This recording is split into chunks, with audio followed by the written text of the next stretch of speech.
Hello everyone and welcome back to our Rise of Kingdom live stream. This is your boy Legend Ronnie, and today we have the day 5 of Kingsland between 1960 and 1307. Things are looking even better for 1960, so let's get right into it because we definitely have to do an update regarding this. I will give you an updated screenshot because unfortunately it is not working for myself, so thanks to Extasia for giving me a screenshot again of this Kingsland. So I'll just put it right now on the screen. Just give me one moment, because I'm pretty sure that's what a lot of people will want to know. They want to see an updated picture, like how is the situation looking right now. And like I said, it's looking really good for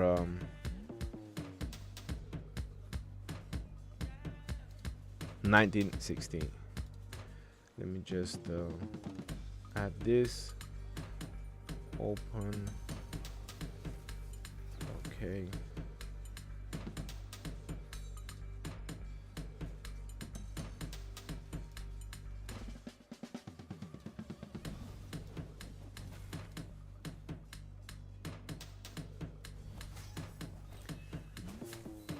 Right, so this is the updated version of how the Kingsland is looking right now. So as you noticed, oh sorry, this is the old one, my apologies.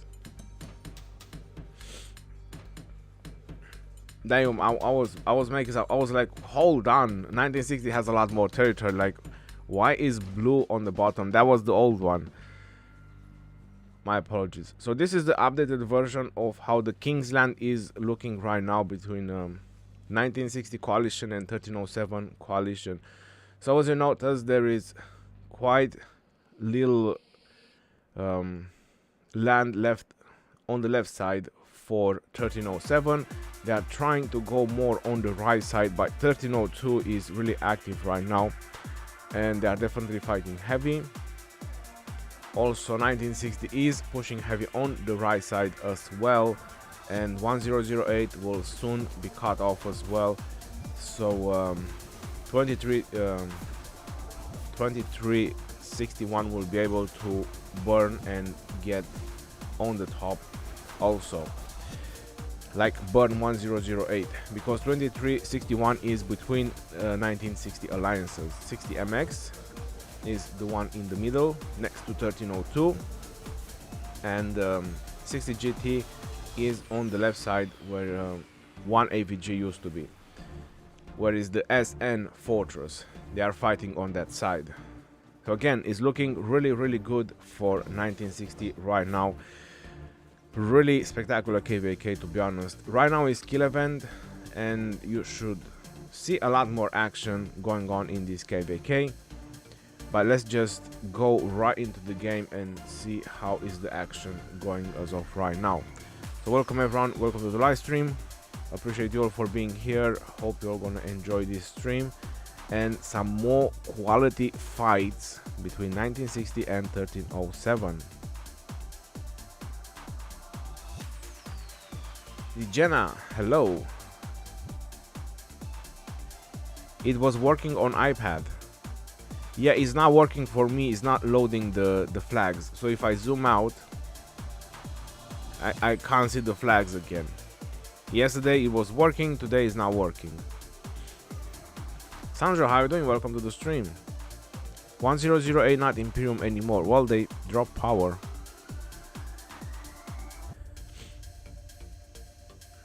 Hi Ronnie, how are you doing, bro? I'm good, thank you very much. I was really waiting to see the update because 1960 was burning yesterday. I'm not sure if you all remember when I closed the stream. 1307, they were having flags somewhere around here and they were burning a lot of 1960 territory, but it seems that they put an end to that as well. So that is really good. They managed to cut the flags off, and as you see the map now, they build further up, and just trimming down the territory from 1307. just cutting as many flags as possible, reducing their territory as much as possible. So yeah, it was a slow work for 1960 to get all this done, but it is working. And it's more clear right now that yes, 1960 is going to win the Kingsland.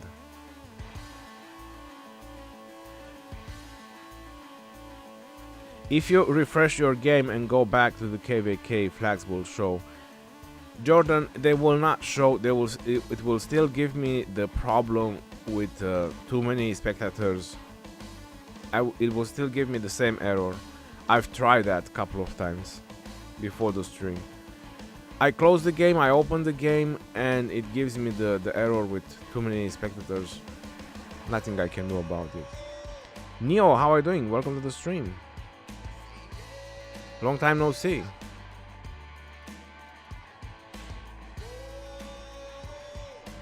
$1307 is still Imperium. Let's see how is the situation on this side. It looks like CK has been cut off.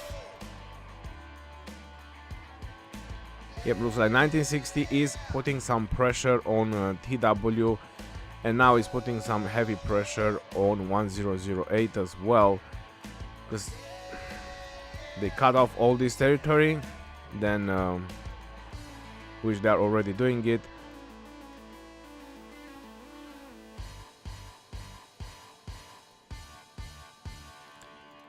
Let's see, they will still connect. They will still be a little bit connected. How is the bottom side looking? Yes, 2361 is finally burning freely. So now they can trim down all this territory from 1008. I also think that 1008 is retreating, like completely retreating, because I don't see them anywhere. Yeah, they're not doing anything. They are abandoning Kingsland. Feels like Water Camp is not trying as hard as camps fighting in Kingsland. They are not building and burning fortresses as fast as they should. 1302 also dropped new fort at Top Pass after 60 fort burn.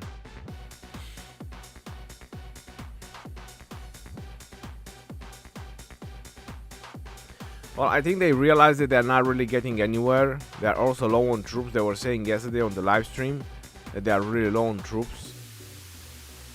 So by realizing that they're not getting anywhere, they probably decided to just let it go.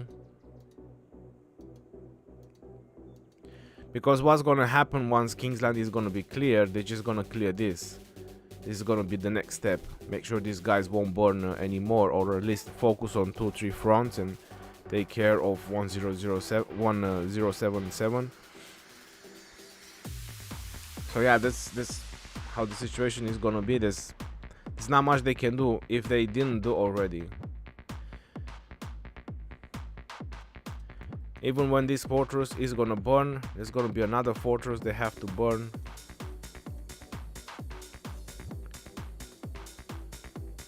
Which gives 1960 a lot of time.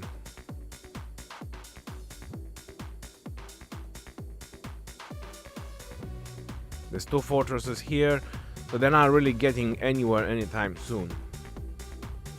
Which means that 1960 has at least one more day in Kingsland. I can't give you an updated map about the Kingsland. I only have this, which is a fresh screenshot, by the way. So this is how the Kingsland is looking right now. For people who just got on the stream, this is how it's looking.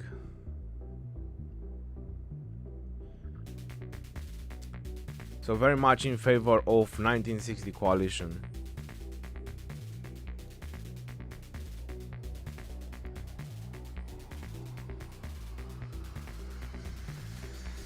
Back and Song is also very active from 1302.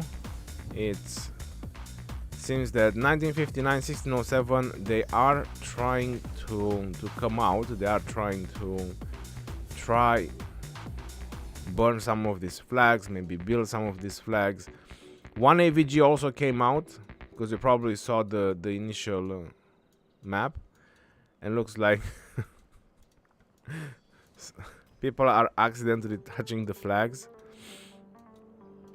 Yeah, so one AVG, the main alliance of 1307, it is back in Kingsland. But I'm not sure how much they can do or what they can do as of right now. We will see.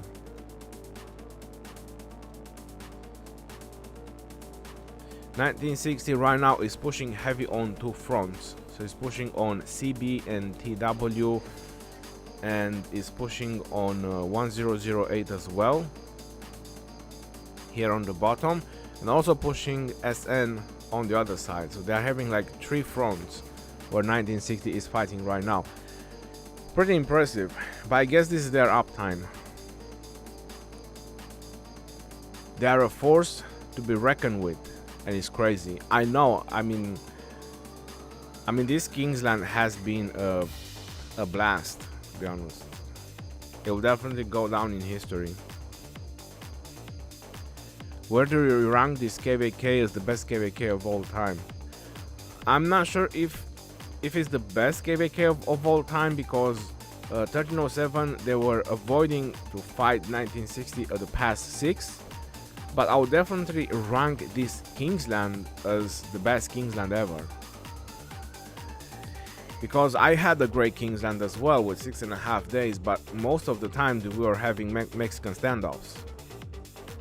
Because they weren't able to rally us, we weren't able to rally them, because Zenobia was so OP back then, Zenobia YSS, you couldn't take it down.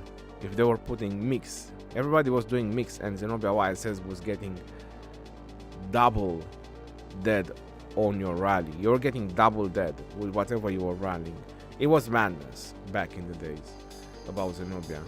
So yeah, most of the times we were having just Mexican standoffs, no field fighting. As much as I wanted to field fight, they weren't. So that was the situation. 6.5 days, but not a lot of crazy fighting like it was in this Kingsland. So this was non-stop fighting 5 days, and it's still not over. Even though from what I see, 1008 is kind of giving up. They probably put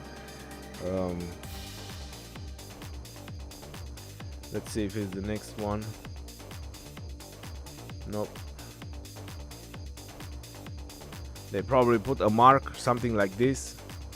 Leave Kingsland, will be back.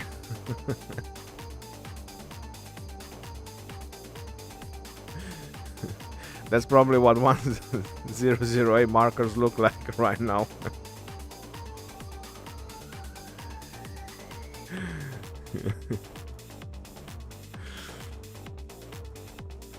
But yeah, going back to our own thing, 1307 will be pushed out of Kingsland. I'm not sure if it's going to happen today or it's going to happen tomorrow, as 1307 will become active later on in about a couple of hours, I would say, and it's still kill event and all that, so probably they will try to push back. The battle tactics, let it burn a bit.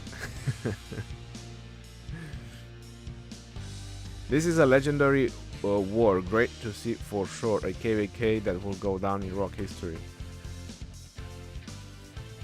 Where is your kingdom right now? Exactly where it was since the day one when it was created.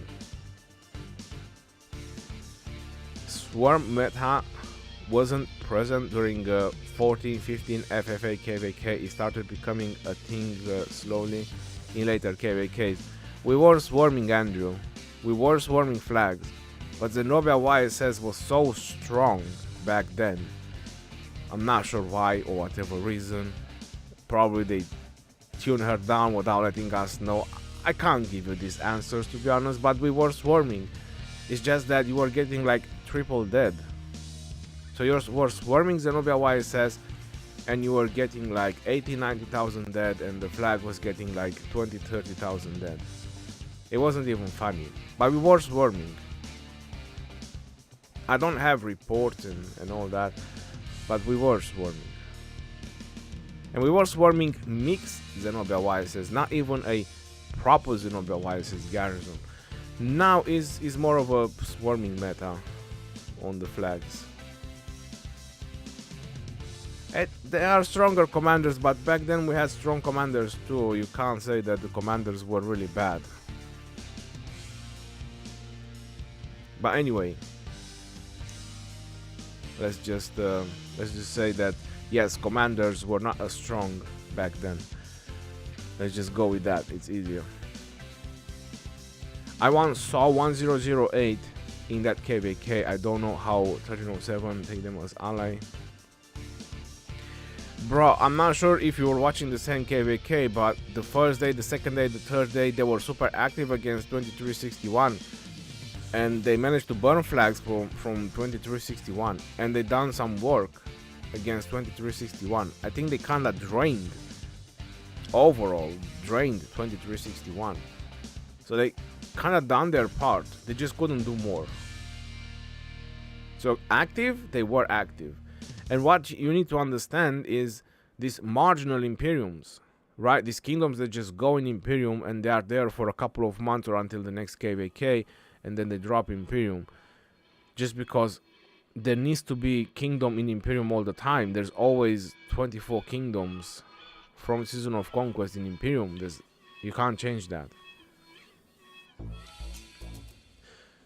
So you're telling 959 8-seat kingdom fighting non-stop from level 6 passes and still fighting, and the imperium give up? Imperium is just another A kingdom in theory. They've done the imperium just to limit the amount of people that can go to those kingdoms. That's why they've done the imperium status. But in theory, imperium is just another A kingdom. The imperium status is only so you can't get more people in that kingdom, because they reach the limit by power wise. They are pretty strong.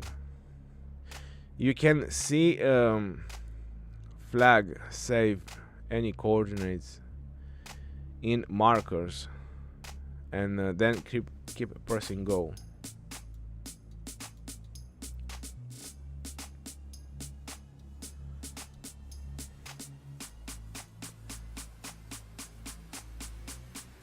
What you all need to understand, to reach Imperium you only need 300 people.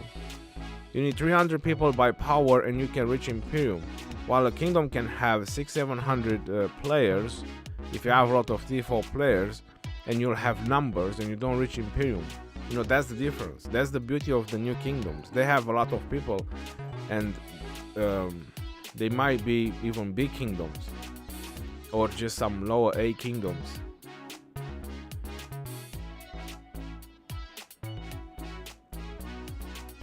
Show the map, please.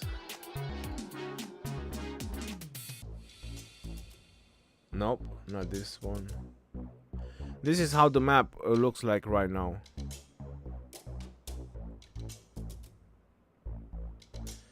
Check Discord, send you a way how to fix. There is a workaround the map issue.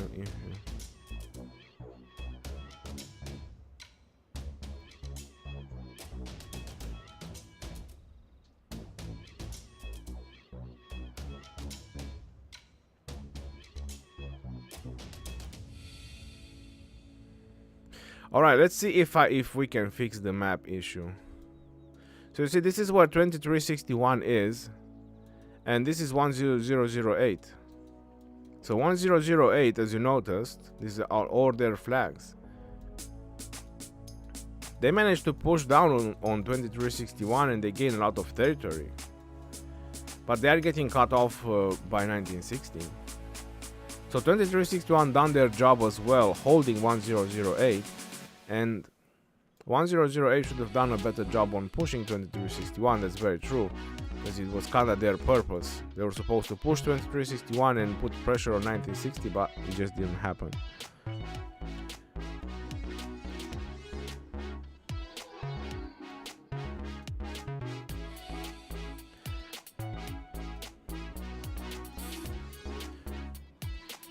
Song and Dark right now is fairly active. 1302. I don't see where is 1307 pushing them back a little bit. They seem to getting active as well in 1 AVG in particular, probably trying to defend or maybe try to murder ball and push. Some of the flags are burning.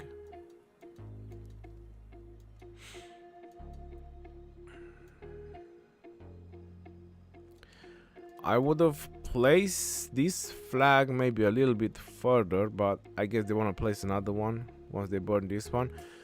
So yeah, it looks like 1307, they are mobilizing and they want to go field fight a little bit. Maybe try push back 1302. Let's see how that's gonna go. The pass is taken by 1302 or not? No, the pass is still in 1959 1607 possession. They have it.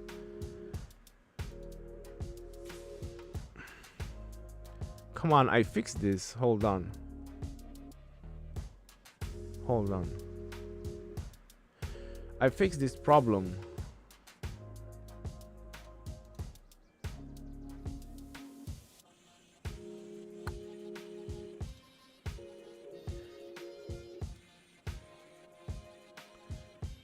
Participant modes. Yes, only subscribers.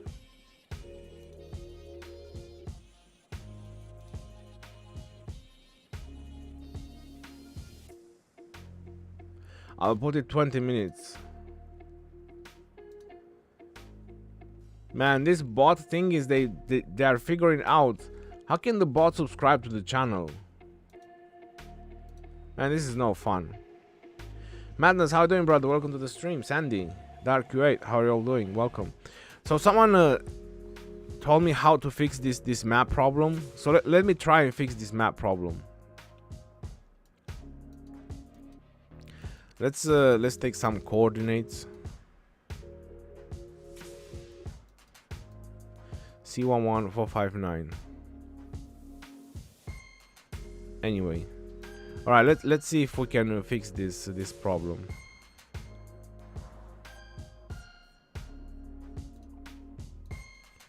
C11459. Let's see if this will work.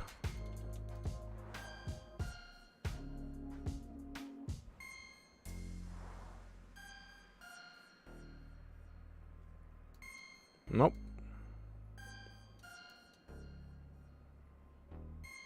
Isn't that what I was supposed to do? I don't know. Let me just read it again.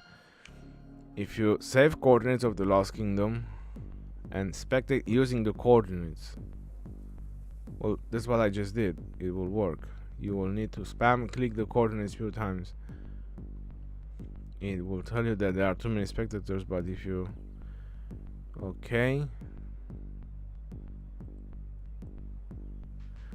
so I'm finally reading the last part, but first you will need to restart the game because the map is bugged for you at the moment.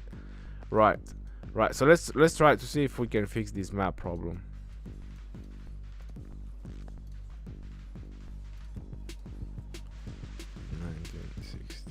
KVK. All right. 302 took the pass and rallied a bunch of cities already. They took the pass. Remove the map, Ronnie. What map? Oh, wow. Yeah, so I'm trying to fix the map right now. Just give me one moment.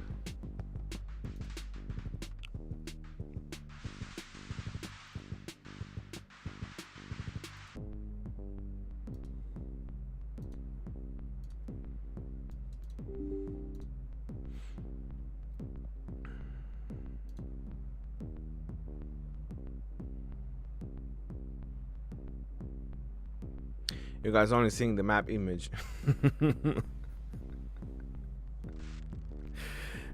Yeah, I'm trying to fix this problem just so I can zoom out and properly see the map. Let's see if this is gonna work.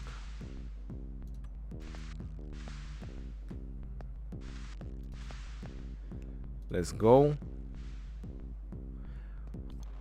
It worked from the first. How about that? Leopard, how you doing, brother? Thank you very much for your donation. That's it. Super effective. I think the donation worked.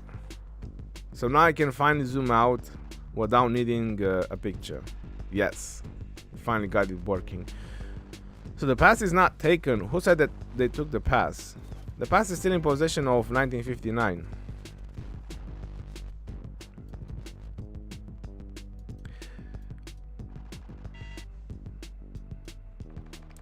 How is the situation going, Leopard? Is everybody hyped in 1960 for this KVK?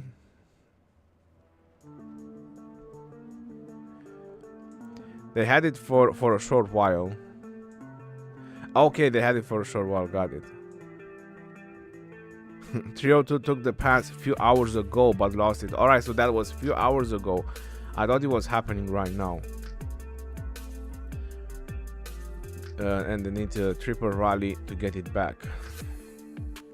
Well, triple rally sometimes do the job. As a low spender and I joined my first season of Conquest, what should I do? Work on your commanders. Make sure you have a lot of resources for KVK. We're all good. We're trying to storm everything to drop Imperium. Oh, you guys are actually trying to drop Imperium? That's something. That's something. Big migration coming into 1960.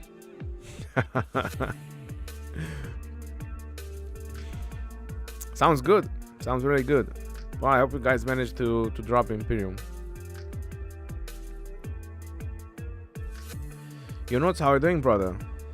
Welcome to the stream. When the new leadership commander release, I hope soon. Not a big fan of the leadership commanders though, so whenever they want to introduce them. I don't think we will drop Imperium.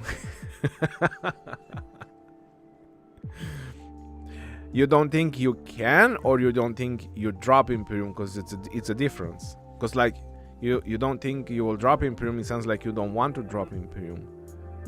But if you don't think you can, it means that the power is way too high, even if you lose half of the troops.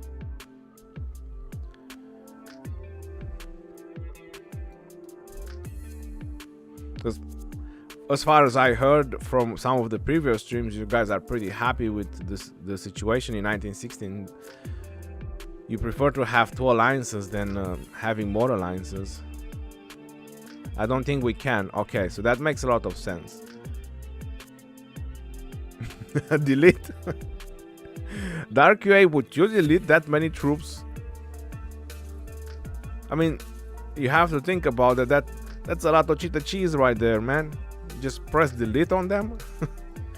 Come on, at least you swarm some flags, you enjoy them, but just to press the delete button, it's not very convenient to ask so many whales to just press delete.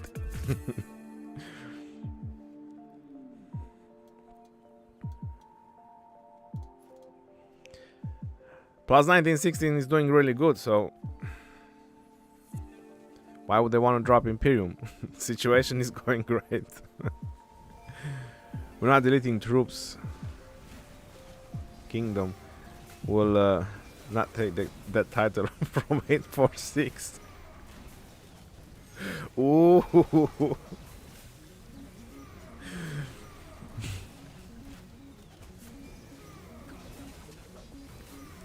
Man, if there ever is a world championship for gangbang, Zenobia gets the medal on every occasion, I'm telling you.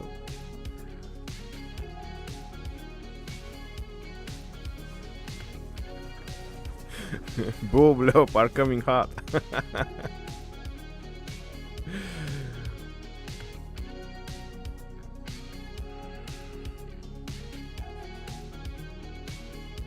I feel like 1960 versus 1846 soon enough.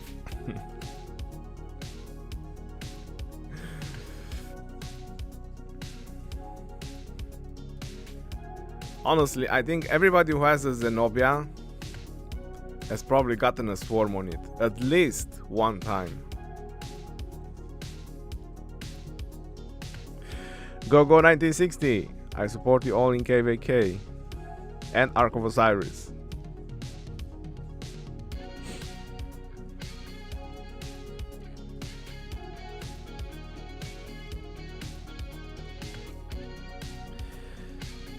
You know, I'm trying to think a little bit how it was back in the days when Zenobia was released.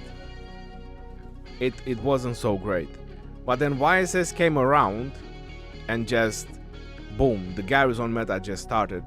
And I remember that we were swarming flags. So we were having max tech as well, 430k marches, VIP 18. And we were swarming flags at that time.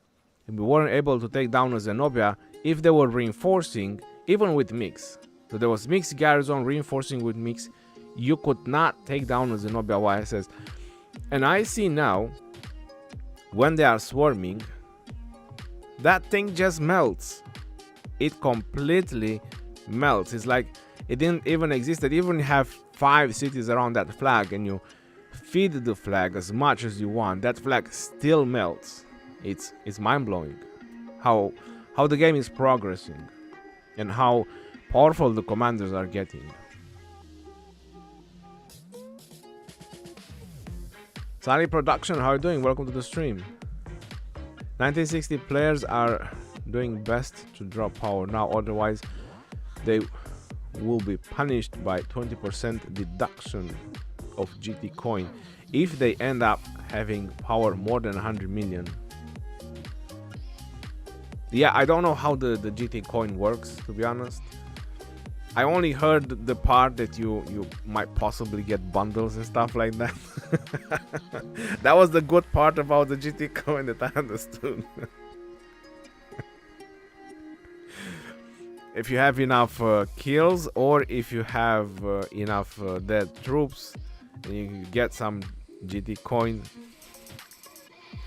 you'll get some bundles on your account. That's the good part. Oh yes. And I think if you want to apply to 60 GT, if you're interested to join 60 GT, it's fairly simple. I think they have it on the Alliance. There you go. Oh, fish and leopard. There you go. The 2 most active members on the live stream. Any migration queries, please add Discord below. You have the Discord over there. I'm sharing it on the stream. Well, it says that is leopard and fish. They are taking care of this. We won't respond DM in the game chat. So you have to join Discord. When you join the Discord, they have an application form. You fill the application form and they will contact you. If they don't contact you, well, now they are in KVKs. Don't expect them to contact you now, because they are busy. Try to figure it out. But if they don't contact you in 48, 72 hours, then just move on. If you're interested to join 1960.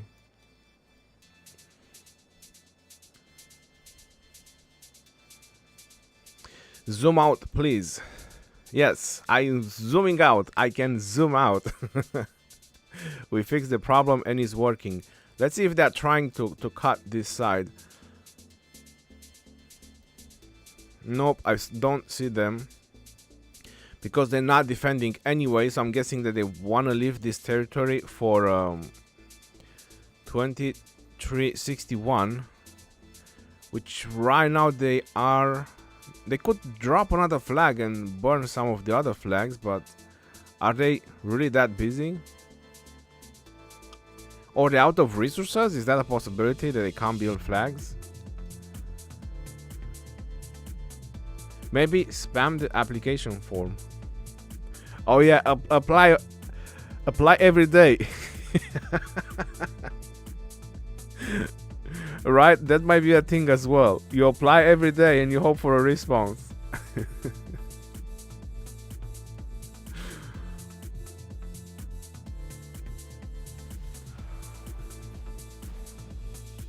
Right, 1307, they are waking up as well, fighting with 1302. Let's see how is the situation at the pass. It seems that 1959, 1607 are still being kept behind the pass as well. I don't think the situation will develop much further. I believe that only 1307 still has something to give from that coalition. I think 1008 is kind of out. I think 1959, 1607, they are kind of out as well, or probably right now in downtime. So now this is a really good opportunity for 1960, 1302, 2361 to try push their opponents out of Kingsland. I think this is the most opportune moment.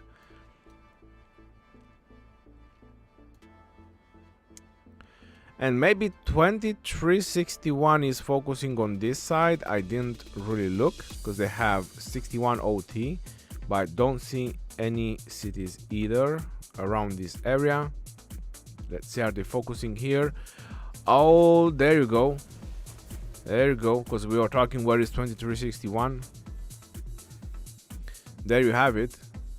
They are trying to stop 1077. They are trying to stop FCN and 2259 from taking this or moving forward from this.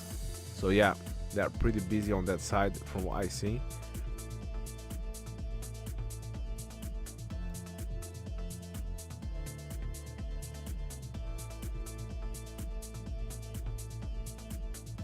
Right, so that's the situation there. Because I was thinking, like, where is 2361? Like, they really done. They're really not having a single R4 to build a flag, but they are all there. So most of them are busy down there trying to stop that.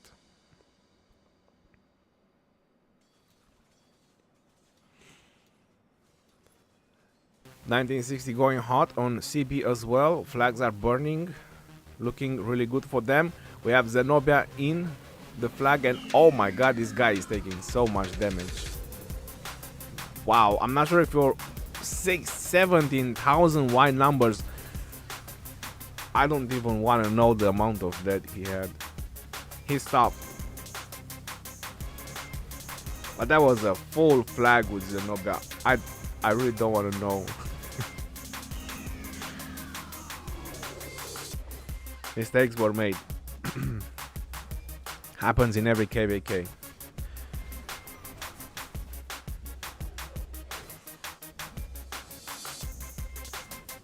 (2361) is focusing on 1077. Yeah, we just checked that. When KVK starts, what percentage do you think 1960 will win? Army, I was always rooting for 1960. I mean, on my past stream, people can confirm it. Even when they were asking, I was keep saying Kingsland, Kingsland. But before the Kingsland started, I did say this, that I think 1960 will win. I mean, I was rooting for 1960.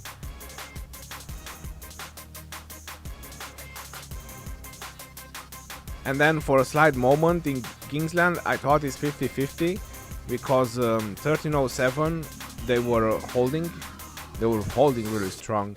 But then I noticed the mistake they are doing, that they sent CB and TW on the top, because I knew they need to send everybody.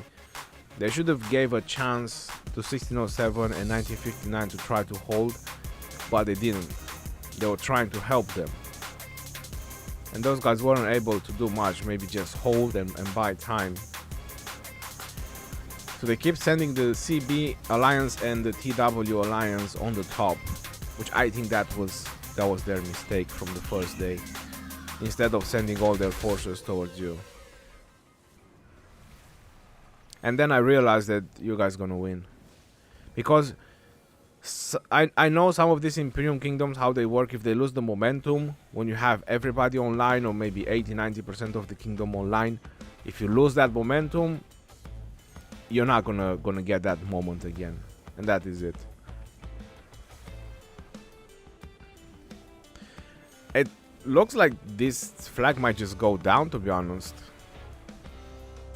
It's quite crazy, but this Attila Nevsky is doing some work on that Zenobia, yo.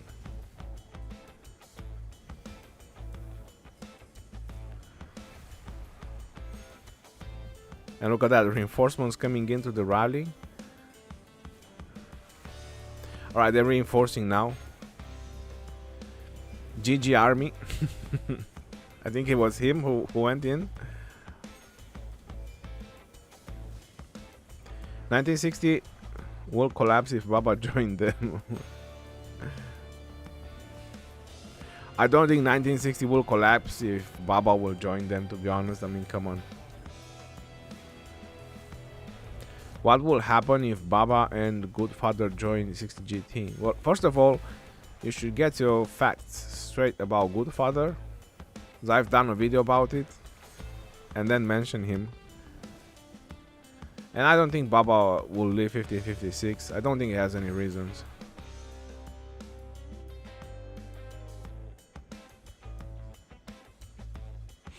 Army, thank you very much for your donation.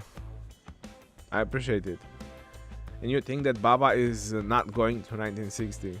Yeah, I don't think he has any reasons to. Right, so the flag is burning. I was paying attention to this flag, but there was a little bit of action here on the top. Another Zenobia being swarmed. Man, these poor Zenobias. I feel sorry for them.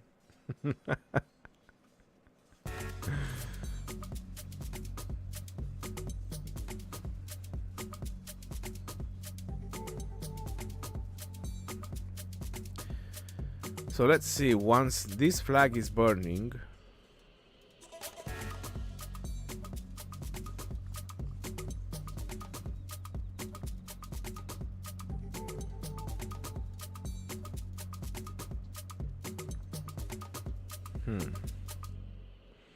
those two flags are burning.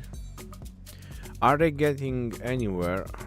Oh yeah, they can potentially disconnect a big chunk of the territory from TW if they're going more on the left, or if they're going more on the north, which is what I would probably do, because this is a lot of clean territory here, which is a lot of TP spots that you can feed in. I'll try to take this territory, because then when it comes to mountains and all that, those are easy areas. If they take this territory, they can also cut off 1008, another big chunk of 1008, and that would completely put them out of Kingsland as well. Looks good.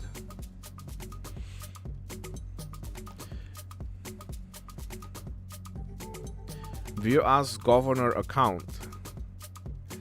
I will try to find him as well. This is how the map is looking, at least the Kingsland. There is also 1077 on this side.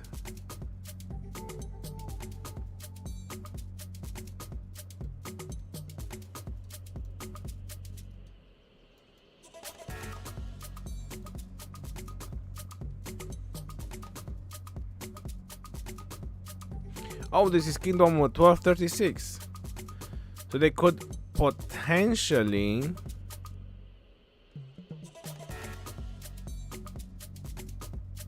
build out from this fortress and maybe help out with 1077, but they're not doing it.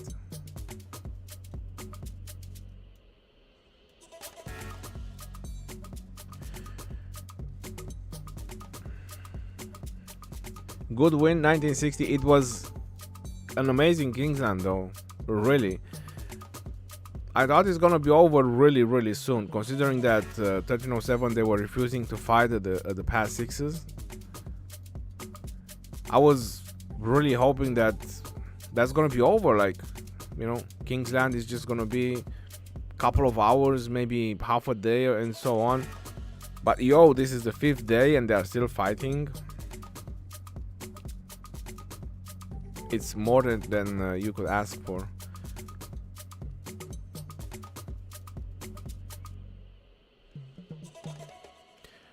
Right, so let's see in the GT Alliance. Let's see if we can find governor. Oh, there you have it. 29 billion kills, 170 million power. Wow, his highest power was 823 million. I knew he was a very high power, but I thought like 500-600 million. 823, and now he's 170. Wow. 238 million dead. I never had 238 million power, and he has 238 million dead. Oh, come on. This is not even funny. My highest power is like 161, 162, and he has more dead than I had power. This is a demoralizing moment for me.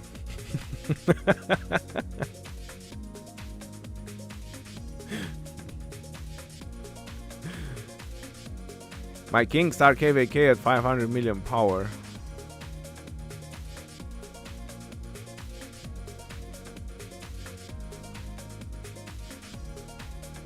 $463 million power, 100 million dead. Still a lot. Still a lot of dead. Man, with my 15 billion kill points, I feel like I'm a baby compared to all these GT players. I was looking today, and I was just clicking on players here and there from 1960, and they were all over 10 billion now, and I was like, oh my god, what am I doing with 15 billion kill points? I'm a baby compared to all these players.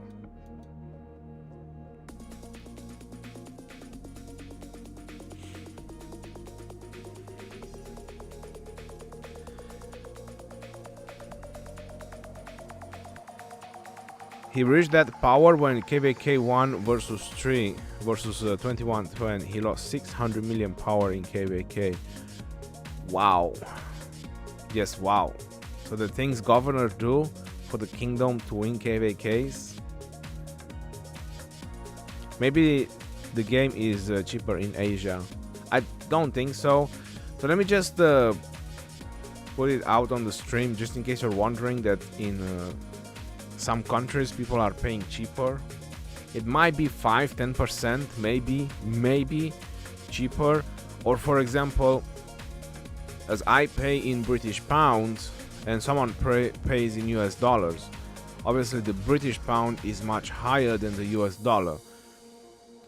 So if someone could, if I would, let's say, try to use a VPN or whatever to try to get on to show that I'm connecting from US, but I'm actually paying using British pounds to pay with dollars and so on, or whatever methods there are. I'm just saying I could probably save some of my money, you know, when purchasing bundles. But don't ever think that you're saving such a big deal, or someone is paying $30 for a bundle.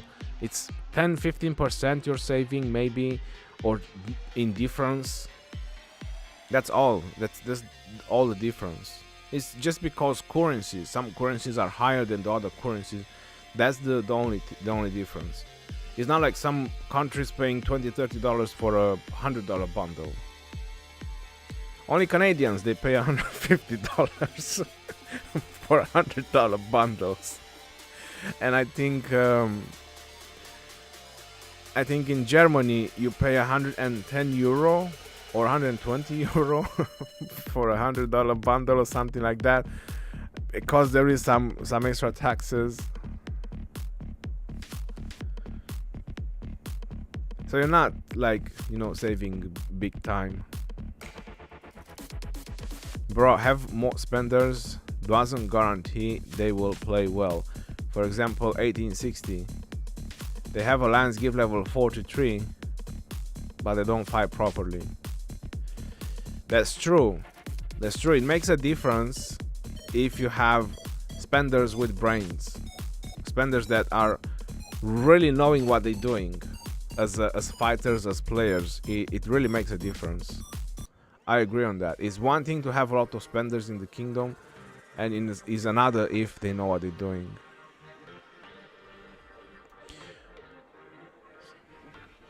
So 20% cheaper in States. Well, no, because in States you earn dollars, so they pay $100. So it's not cheaper in States. It's just cheaper for a guy who earns in UK, who earns British pounds. It would be cheaper in States. Like if you earn here, but pay with the currency from there. So it's not like you're living in US and you're paying with US dollar and you're paying 20% cheaper. You're not. You're still paying $100.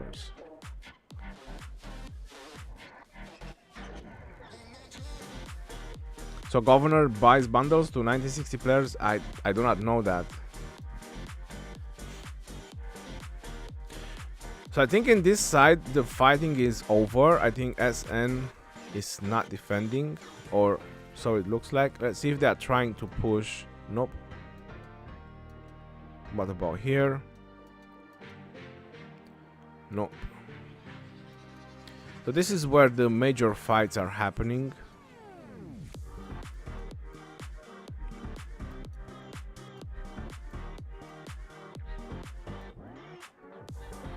It seems that against CNB, yep, I don't think SN is very active at this time, so they are pushing heavily on CNB.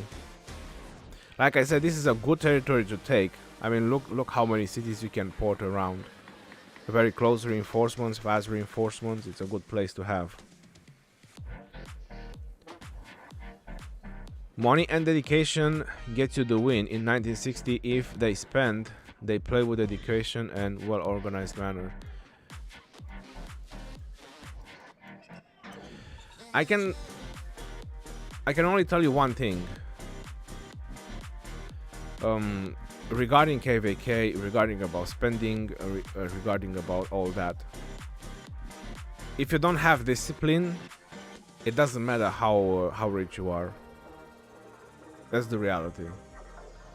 If you in this game, so let's just put it like that. In this game, if you don't have discipline on the battlefield, regardless of how many resources you have, regardless of how powerful commanders you have, max tech, etc., etc., you need to have discipline, because you make a difference. You fight in team, you fight with your team, you make a difference. You, the spender, the high spender, with all your gear being procced, with everything you have being procced, you make a difference how you play. If you don't play in team, if you don't play with the others, then you're not making a difference. You're just throwing your weight around left and right. You're gonna get your kill points, your deads, and whatever. But it makes a difference if you play in team. So for example, if I fight and earn 1000 GT coins, who buys the bundle for me?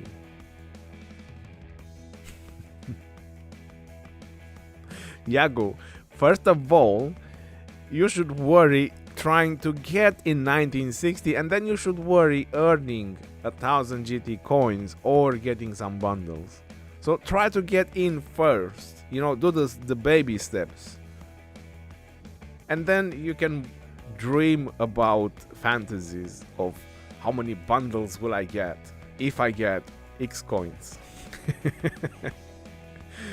Because it's nice to dream. I mean, dreams give us purpose, but in the end, reality is reality.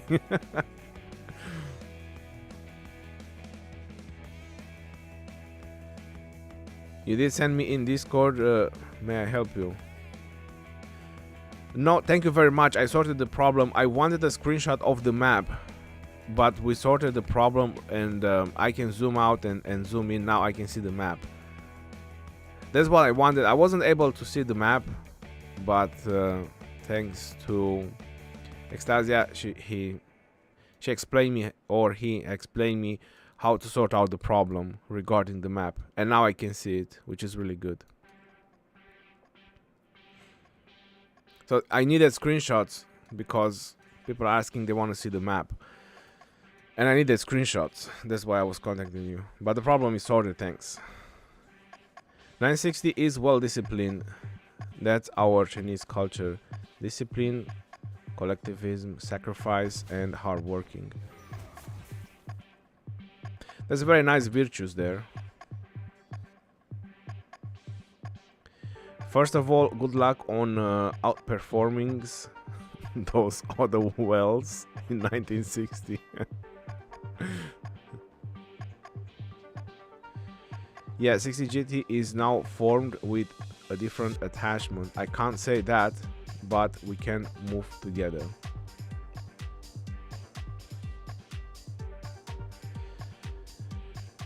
If people are paying attention to what's happening on the screen, you sometimes don't even need to be in a voice chat. You see people moving, you move as well. Sometimes you don't even need markers. It's common sense. It's really common sense how you should play this game. Like you're making a butter ball and you see people moving, you don't start wondering, hey, why are these guys moving? And you're just standing there, and then 100 marchers come and swarm you down, and you go like, oh my god, why did everybody left? You know, there's not things you should ever. You see the ball moving, you move with the ball, and that's it. It's simple. It's simple things that you need to do in the game to play in a team. 80% of players in Rock don't have common sense. Yeah, I do have to say that a lot of people are. You see the mortar ball going in, you go in with the mortar ball. It's simple things. But then there is also the problem when it comes about going in, because there is those players that go in, they go back, but they never go back in. They just try to pinch people outside the mortar ball. Listen, you need to take the hit. When people decide to go in and they swarm one of your march or two of your march, you just take the hit, and that's it. You need to think about it. You have a whole team also fighting there. Now, if you're retreating, the other one's retreating, the other one's retreating, then the couple of players that are going in, those guys will get demolished every single time. They won't enjoy it. You need to fight in team. You fight in team, you're winning. One of your marches get mashed up, it is what it is. You take it for the team. Exactly. 566 662. Well, right now 1960 is pushing in on 1307 murder ball. You see, 1960 they have sad faces going back as well. It's all about winning the murder balls. You win the mortar ball and you're winning on trades all the time. You see, they pushed in, they pushed the mortar ball, and that's it. They had a couple of sad faces. It is what it is. Now they're rallying the flag, most likely a swarm on the flag as well.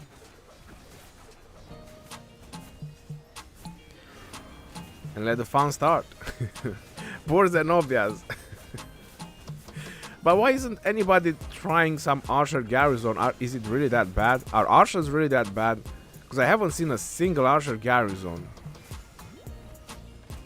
All I saw was Zenobia most of the time, and rarely I saw Cavs. Just a couple of times maybe I saw Cavs. Most of the time is Zenobia. As is Archers really that bad in Garrison right now?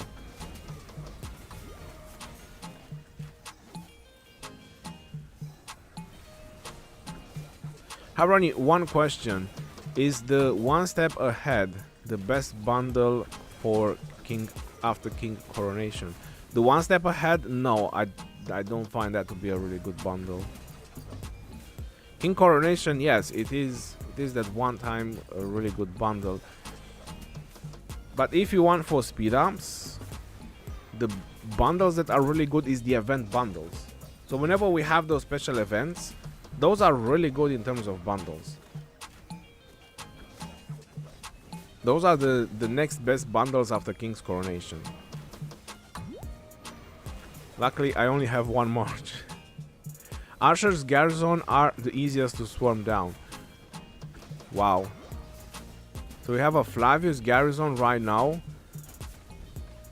It looks like Flavius is not surviving that long. They put Zenobia back inside. I'm not sure if they managed to put Zenobia captain. It burned.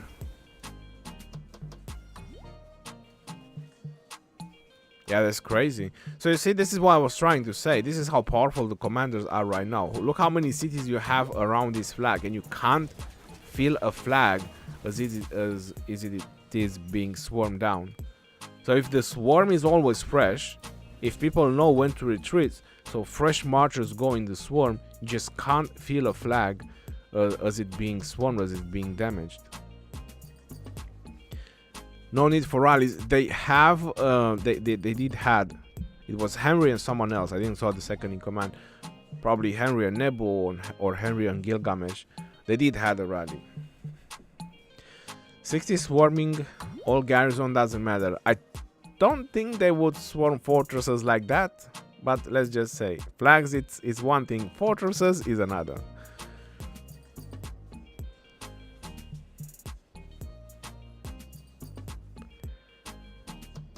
Trio 7 had a bad strategy. They split the kingdom into. They should have just focused 916. Yep, I said that as well.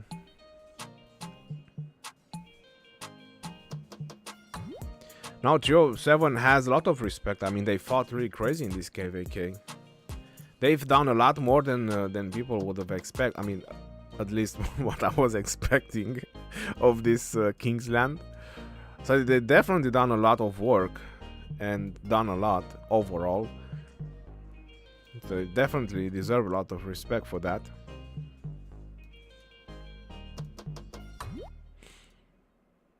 It's just that, you know, it comes down to strategy, like how you use your people, how you coordinate and everything,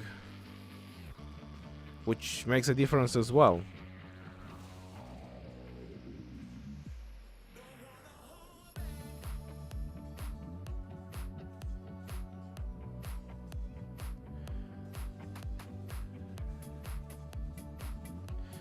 They proved often already. They won KVKs before 9660 even exists. Oh yeah, 1307, of course. I mean, they won. Had hard KVKs before. What are the perfect 7 marches in your opinion? Well, that's a very loaded question, and it would take me too long to answer that in a stream.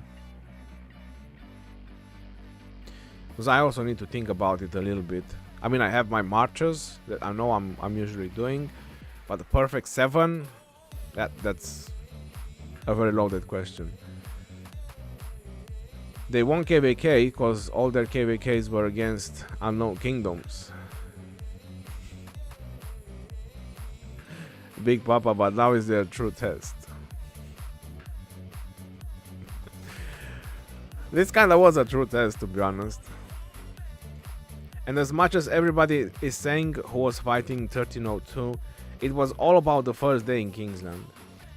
That made all the difference, because 1959 and 1607 they were doing decent against 1302. They were doing okay. They were holding. 1008 and 2361 they were canceling each other. They were at this point over here for almost 5 days. I think 1008 gained 1 or 2 flags in 5 days, okay? So the only other difference was what 1307 was doing. Were they focusing 1960 or they were helping their allies? And they were helping their allies, which it made no difference because they are behind the gate now. And now it's too late. It's too late to do anything. Glocker, how are you doing? Good morning.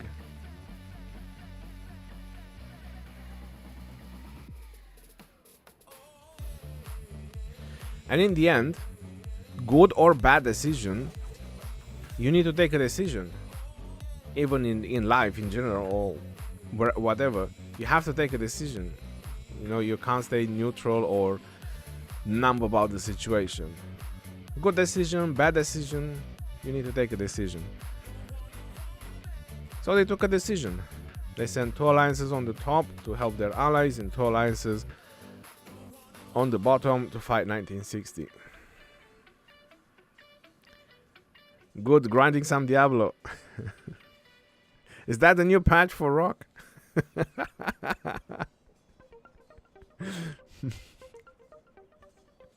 Do you think Rock should slow down on creating so many new kingdoms?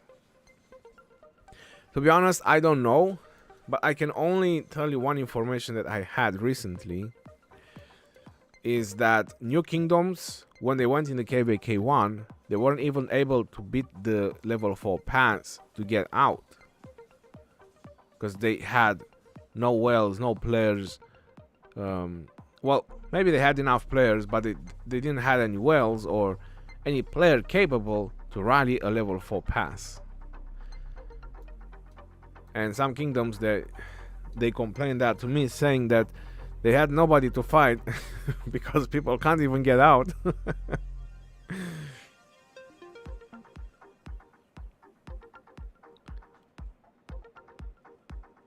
Why am I here? I was unsubscribed from you this morning somehow. Well, I definitely cannot do that. I can 100% tell you that I can't remove people's subscription. So I'm not sure why you were unsubscribed, but that's pretty weird. Almost missed the stream. Well, you should be on Discord, and you should at least turn the notification on of the YouTube channel, because I don't spam that with chat. I only post when I go live or I post a new video. They played defensive since the start. They reacted to their opponents instead of making opponents react to them. There's a lot of theories that can go on, you know, once someone is losing, but in the end it comes down to strategy as well, because people always say it's all about money, resources, speed ups and all that, but it's not just all that. Strategy play a very important role, discipline play a very important role, activity another important role. Because if you only have your kingdom active for one day, for let's say 10-12 hours, and after that it's whatever, then it is what it is.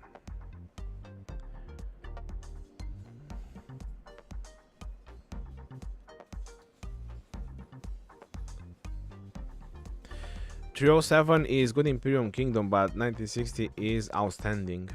1960 and 1365 are putting new standards in playing Rise of Kingdoms, which other Imperium Kingdoms should follow. Alana 93, that's a very nice statement. I agree. And let me tell you, because you mentioned about 1365, I don't think 1365 has more spenders than 1960, or more higher spenders than 1960. But what 1365 does, on the other hand, they just don't spend on anything else. They know what KVK tech means. They have all those farms, which they make sure they have resources, or as many resources as possible in the KVK, because when you were scouting 1365 players, they were all in the tens of billions of resources, and you were going like, oh my god, when you're gonna drain these guys? But they max tech. They know that that is the most important thing to spend on. And the other thing is, what people don't realize is that when you buy the tech bundles, you get the same amount of gems as you're buying any other bundles. Even if it's an event bundle, if it's a whatever bundle, Call of the Ancient bundle, you get the same amount of gems. Maybe you get different speed ups, but the speed ups on the bundles are so low, it's just hilarious. You buy a full Call of the Ancients and you maybe train 60-70,000 T5s. I think I've done the math once, I'm not sure if I'm correct. And that's one thing that people don't realize, like how important is the tech bundles. So if you're really spending some money in the game, spend it on the tech, because you're getting the same amount of crystals. So if you really want to play egg event, if you really want to play whatever event, gem event, wheels, or whatever you want to spend your gems on, you will get gems to spend on those events, because you'll get them from the tech. You just make sure you max the crystal tech, and you'll be a badass in KVK. So what more do you want? You just chill and relax between KVKs. Don't need to worry about buying bundles and progress. Just make sure you have resources. Will FCN make it to Kingsland? No. Straight up no.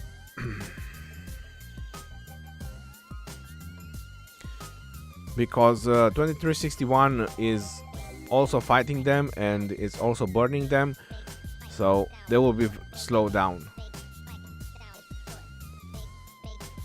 Maybe next KVK. Yes, Catalonia, that's a good one. Yeah. They'll make it to Kingsland next KVK. 1959 says the reason we got pushed back because there is bots fighting in 1302. UFO, if you have no proof, they have no bots.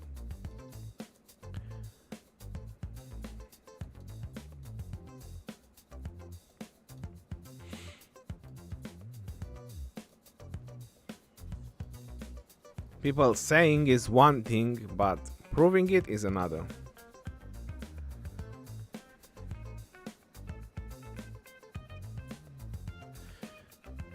(1077) did their part though.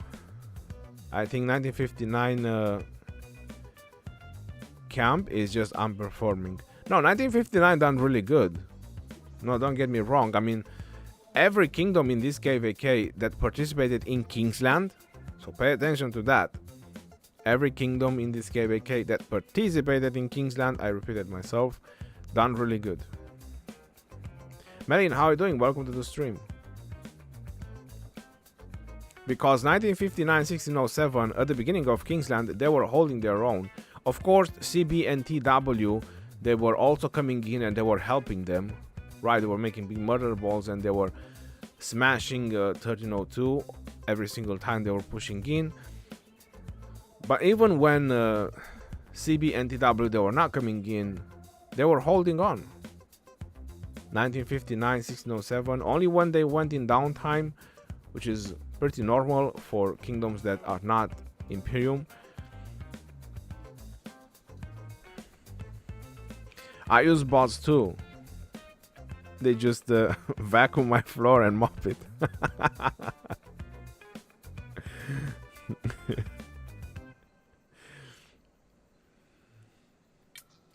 Is 1960 the best kingdom in the game? I would say that it is the best kingdom to be in right now in the game. Probably. Most likely. Considering the system they have and considering the players they have, the players they managed to put together in 1960, yes, it's probably one of the best kingdoms to be in.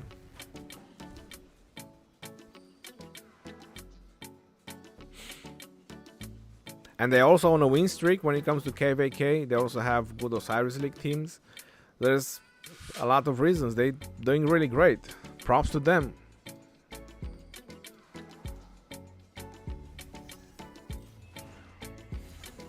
What is the best plan if you was 307? What do you think you will do different?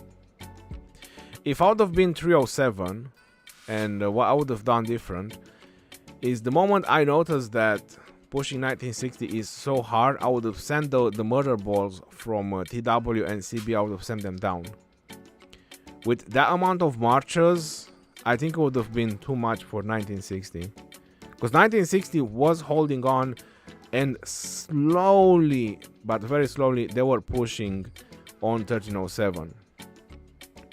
If CB and TW would have all focused down and they would have just let those kingdoms to try to hold on and do whatever they can on their own until 1302 would have gone in downtime. If they would have sent everything down, it might have been a different Kingsland. Although I do have to point it out that draining 1960, it would have taken a long time. So even if, let's say that 1307 would have managed to push 1960 back. So they would have managed to cut this territory off. And then, of course, they would have pushed on 2361 and they would have cut 2361 as well. 1960 still had this pass. they still had 60 MX, and they could have built another fortress right away there, and they could have gotten back in with 60 GT again, and it would have taken a tremendous amount of activity to keep burning 1960, like constant activity to keep burning 1960. So I would say that if they would have sent all their forces, they would have had a much higher chance to push back 1960. However, 1960 is not a kingdom that, would have give up or anything like that. But they would have had the chance to clear Kingsland.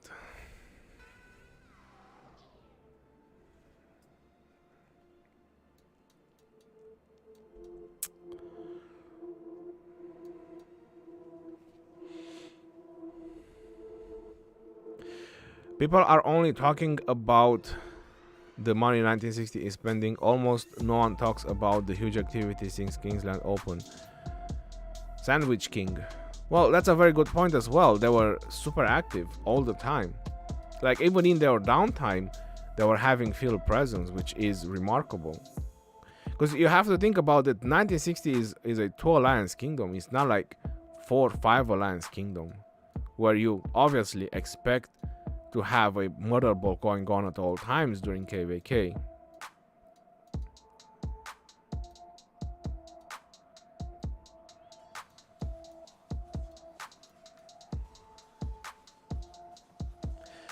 So 1960 is winning now, yes.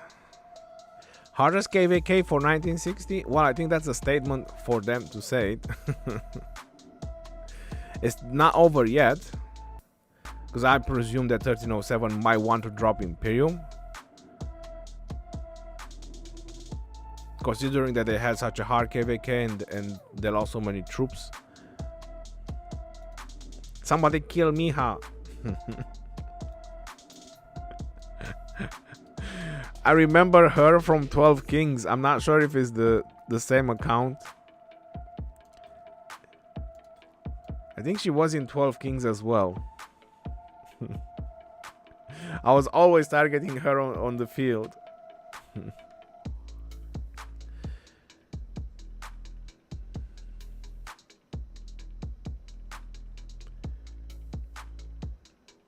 (1960) has won all their KVKs. Yes, they did.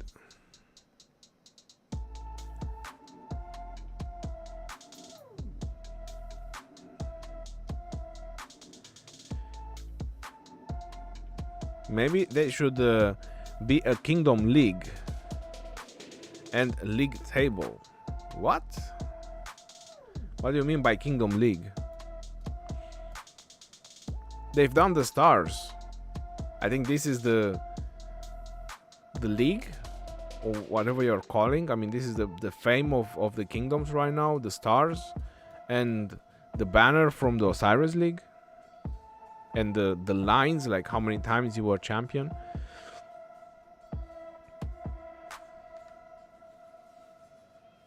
How 1307 team will be leaving Kingsland soon?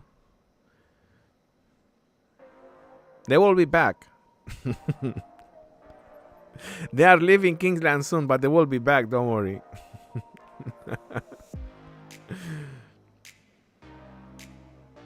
Will 1960 be the ones to have 5 stars? I think so, yes. I think they will be the first, so we know how 5 stars look like. Even though it says on the information, so they're just gonna do 1 dot, which means 5 star, and when you reach 10, it's gonna give you a crown. So for example, if you have 15 stars, you're gonna have a crown and half a moon. I'm not sure what that dot is over there. So if you ever have 20 stars, you're gonna have 2 crowns, I guess. But I mean, 20 stars, that's 20 season of conquest. I mean, come on. Right, so Rally is on the flag, Swarm is on the flag. And again, Zenobia is getting the group. She's a big groupie. You see, there is a Rally. You see the Herman right there? I'm sorry, Herman. Henry and Nebel. That's the rally. If you win 15 KVK, game will kick you out. Can you imagine that? Having like 15 or 20 KVK wins, Season of Conquest, and to hold the ziggurat every single time. I mean, if you match a kingdom like that, you would give up instantly. Like, you wouldn't care who your allies is or who wanna ally with you. You would just farm that KVK and go on the next one. Like 20 KVK wins, you're gonna go like, okay, let's just move on, guys. Let's just go to the next. This is a lost cause.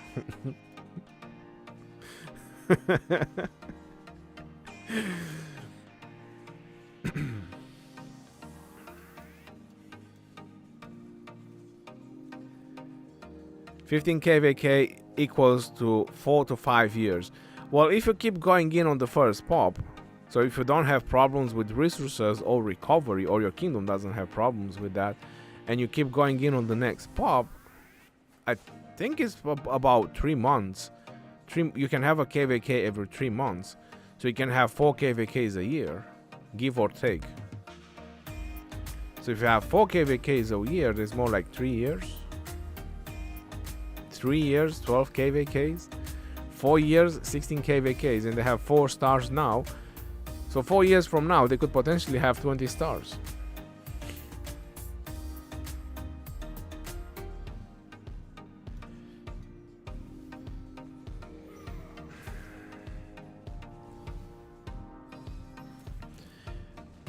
A 1960 winning, but 60 GT Song Duck lost a lot. Well, of course you lose. You can't win KVK and don't lose unless your opponents don't fight, then you can win KVK and you don't lose. Alright, so they dropped the flag here as well to cut more territory. And yep, with this, okay, so they are completely cutting off 1008 from this side.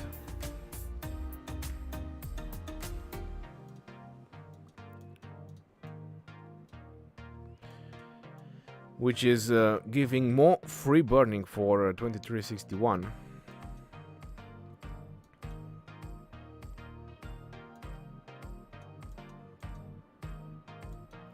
Let's see, how is the situation developing here? Yep, 1302 pushing on 1307 as well. Couple of 1 AVG members and CB players, SN players.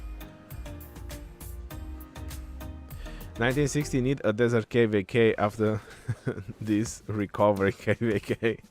Oh, you call this a recovery KVK? Oh my god.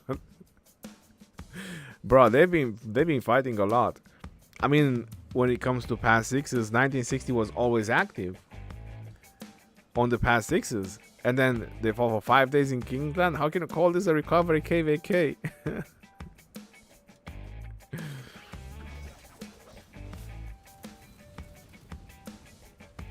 What?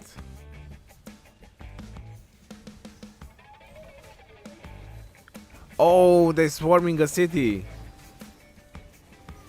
Gorgon the Beast.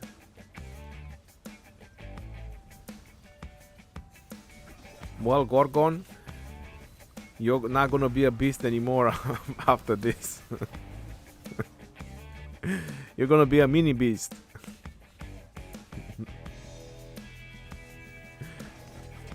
I think it's pretty much done. Last day for 1307.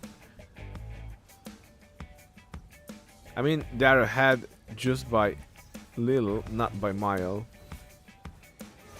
Hey bud, have a nice stream. Thank you very much. Sax, welcome to the stream. Gorgon the Zeroed.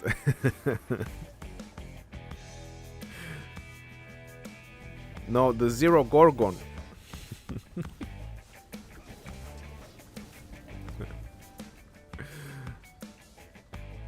I never understood, whenever it's a charged mortal in Garrison, why is it so hard to zero the city?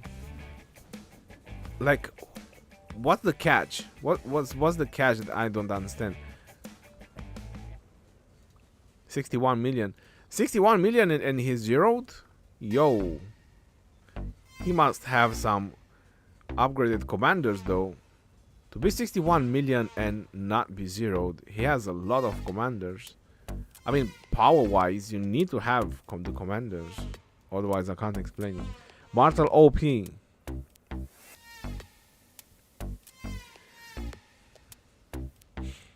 Looks like he has troops out.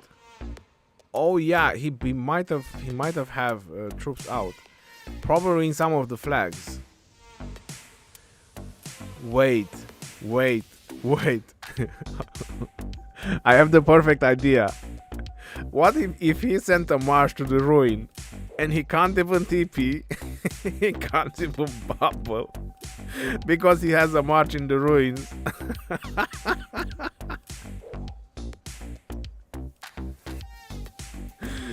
Oh my god.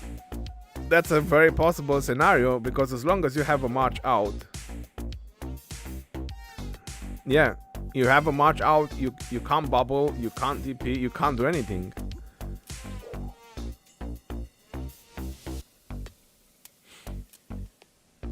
He is online? No, he's getting scouts. I didn't see the cards going in, so I don't see him online. You can bubble. If you have a march out, you can bubble. I don't think so. You need to put the march in a flag or somewhere if you want to bubble. I could probably try that. You can bubble, okay.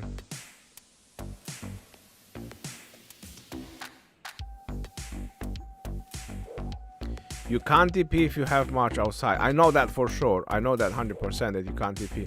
But I didn't know that you can bubble if you have march outside. Because I think you cannot. Why would you be able to bubble? It would be broken. Why wouldn't you be able to bubble? It would be broken. You can bubble. I have done this. Alright, okay. I thought you cannot. That's what I thought. I know you can't TP. That I know for sure. But I thought you can't bubble either. Charles has secret powers. Pineapple pizza.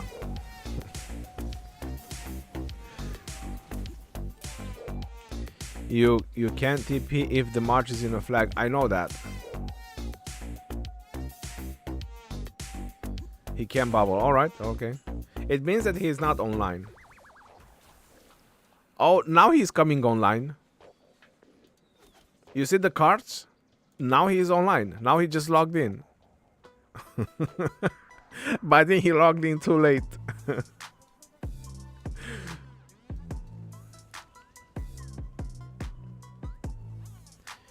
Can you bubble if you have War Frenzy?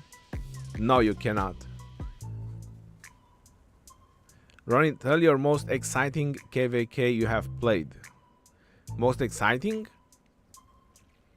It was the one against 1846. When we fought 6.5 days in Kingsland. I think that was the most exciting KVK. Another nice KVK, it was the KVK 2 against K50. And another good KVK was when we fought against 1412. It was KVK 3, by the way. It was 1411 as well in that KVK. 1411 is part of Song and Duck that it is in this KVK right now, just in case you didn't know. And that was a really nice KVK. Because us as a kingdom, I was in 1415, we had to go help all our allies.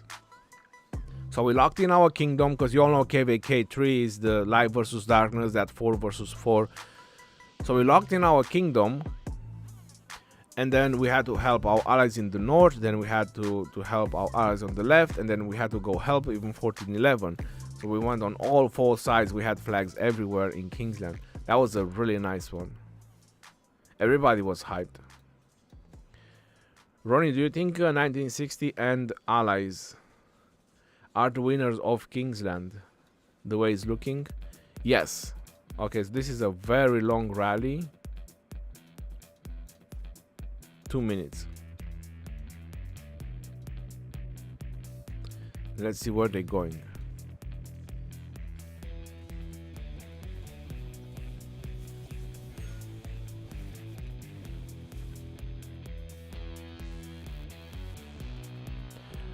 Oh wow, it's going on this guy, Bogia. 420,000 kill points. This guy has no idea what he's doing. 10 million dead. Probably he got zeroed in another KVK, so he has experience about getting zeroed. 10 million dead with 420,000 kill points. This is not his first time getting zeroed. Ronnie, do you think yes, I do think so. And how to bounce back.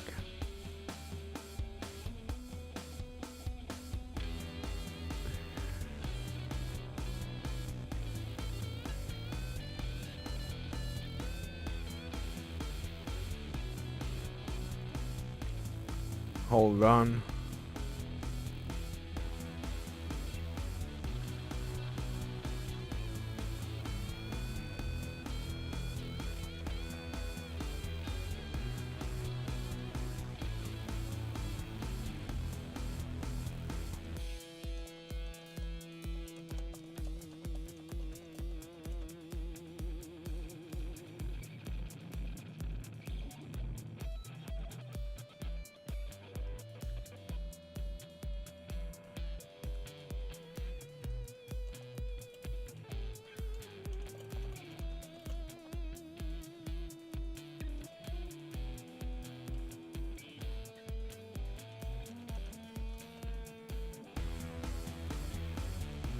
Alright, the rally is coming. Blackout. The name sounds about right. That's a very right name to rally a city. Oh, they gave him general. He has YSS. Hold on. Maybe this guy is really testing his garrison. Or not.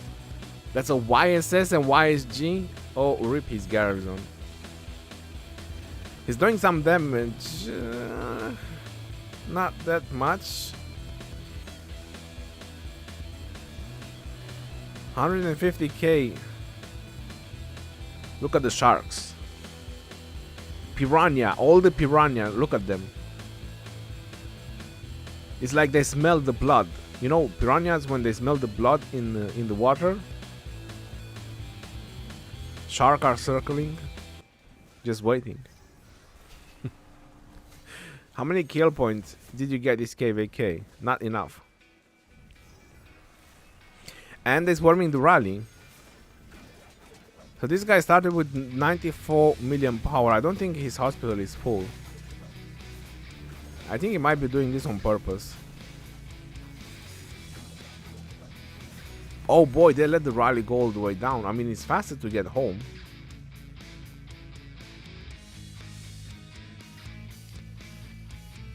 Got to love the city rallies, you know, that moment of the KVK when the city rallies are starting.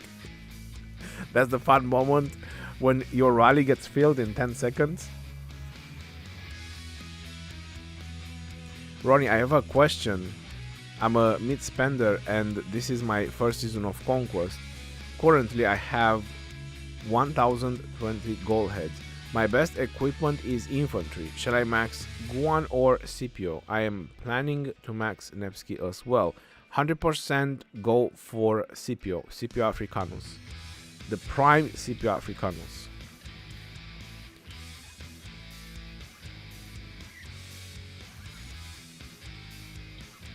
Ronnie, you're going to 1556 with your main account? Yes, I am thinking to go to 1556 with my main account.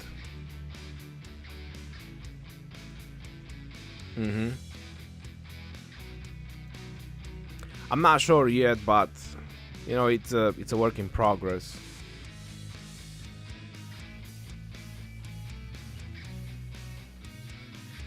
Yeah, looks like a really great kingdom to me. I'll probably go there.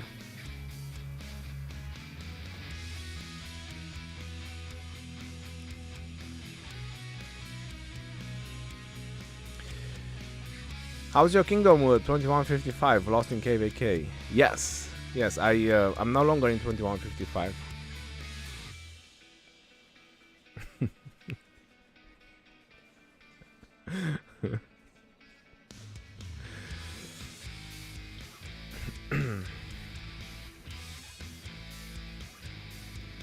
Looks like the ducks are ducking.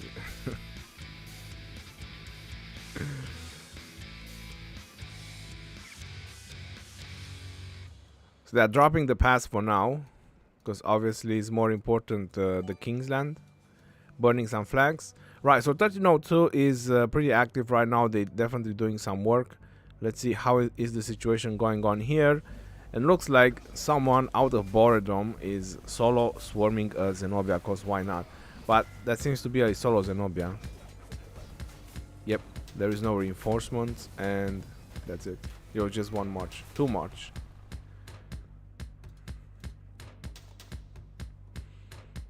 Oh, that was probably all his troops. Oh wow, he's 59 million power. Dolvir, how are you doing, brother? Welcome to the stream. Well, Ronnie powering up tomorrow in pre-KVK? Of course I power up. I need to do 200,000 points.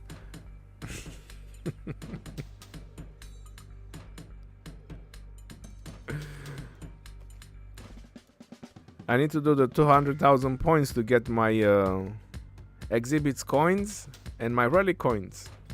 It's great rewards. Want me to reach 100 million power?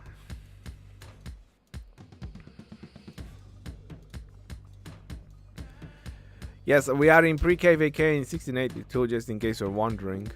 Where is my my mini account? Oh, Constantine Garrison. Constantine is captain. Is he working? No? No, Constantine is not working, guys. Don't try it. Hold on, we got Sardin as captain. Let's see. Is Sardin working? No, Sardin is not working. It was proven in another live stream. So don't try Constantine Garrison, everybody. It's just not working. That's so KVK too.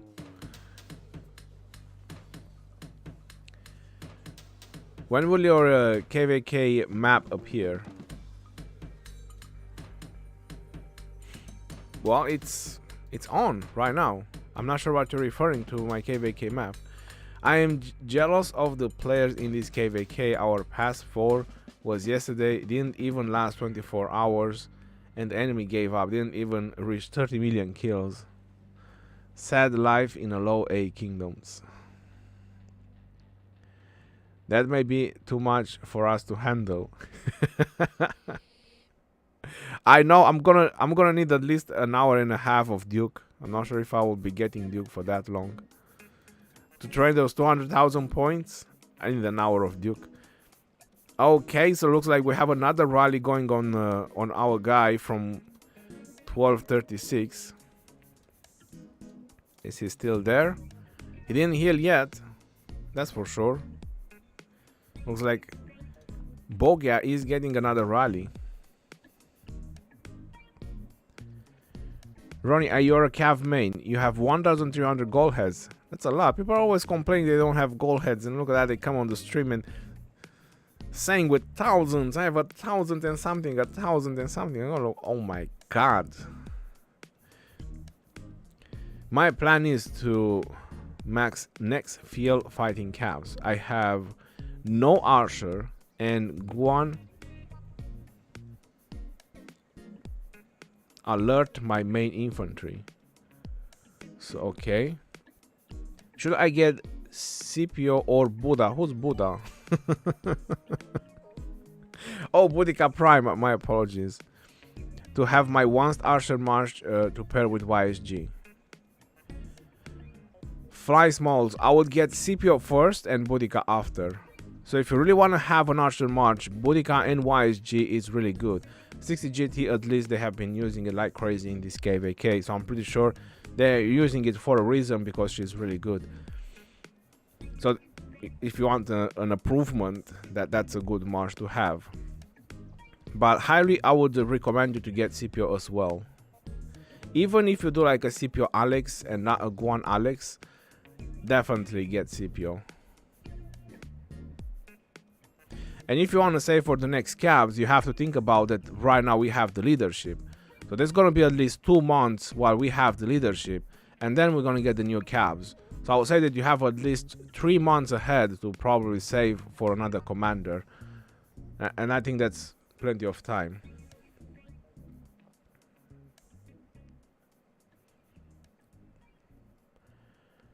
Hey Ronnie, good to see you live. The Grey Z, hey, welcome. Hi, after complete 5 field troops, what should I go next? Defender commanders, rally commanders, save sculptures. Because even if you have 5 field marches, you want to update those 5 field marches. There's commanders, better and better commanders coming into the game. So you want to make sure that you will upgrade those as well. So just save sculptures. Let's see, did he heal? No, he didn't heal. Let's see, let's try other ways. More information. No, he's not healing. 89 million power. Yeah, this guy is taking it. He just teleported here and he went AFK. Wow. Like I said, considering his skill points versus his dead troops, this guy has experience on getting zeroed in KVK. That's why he upgraded YSS, I can tell you that. As free to play as he is, he done YSS for a reason. Who's winning 1960? Is Amani Artemisia still a good march? Well, right now is the only garrison march that archers have, but for field fighting I don't see Amani Tor anymore.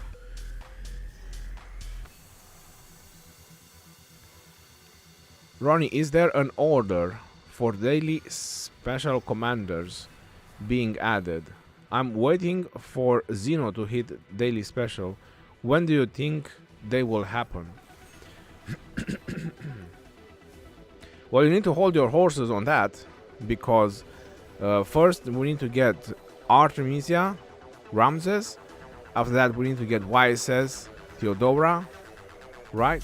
That's 4 commanders, and only after that they might go on the next rotation. So chill out and relax about Zenobia. It's gonna take years. Oh, there is a counter rally. There is a counter rally and a swarm. But this guy is taking it. Oh my god, he went from 90 million to 81 million. Oh yeah. Oh, this guy is getting zeroed. Let's see when his dead troops are getting updated. Nope, not updated yet.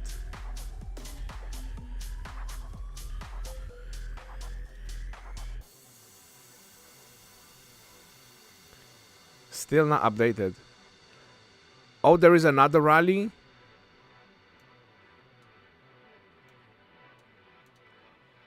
$55 million. Rest in pieces, my friend. Good to know you.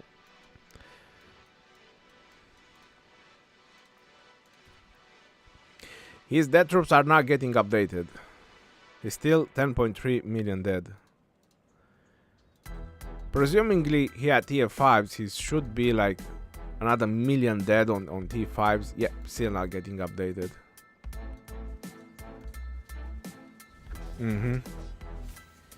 Oh my god. Oh my god, 300k from Nevsky. Oh please. No, that hurts. No more. Let this nightmare be over. Yeah, she's zeroed. It is what it is.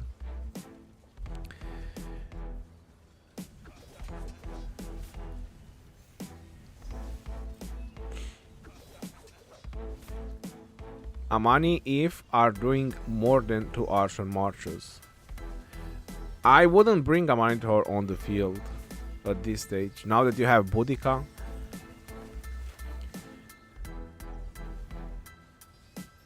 She comes when isn't worth to invest in her.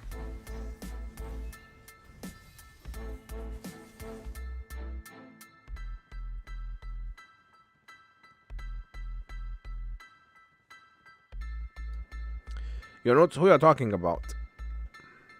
Are you talking about Artemisia or are you talking about a monitor?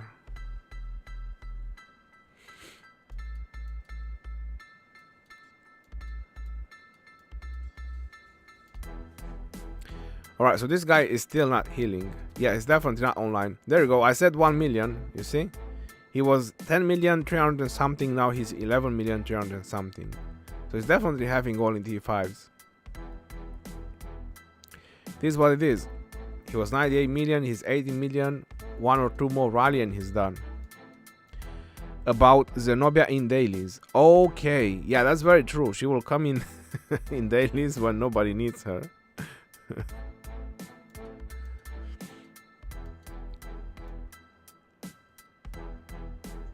Ronnie, did you see that the next update will hide dead troops and you can't see it anymore? I did not see that.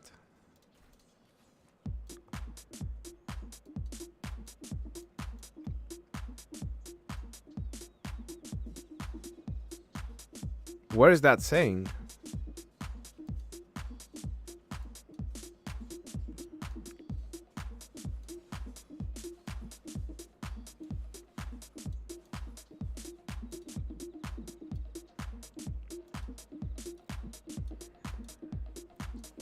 It should be on other changes, right?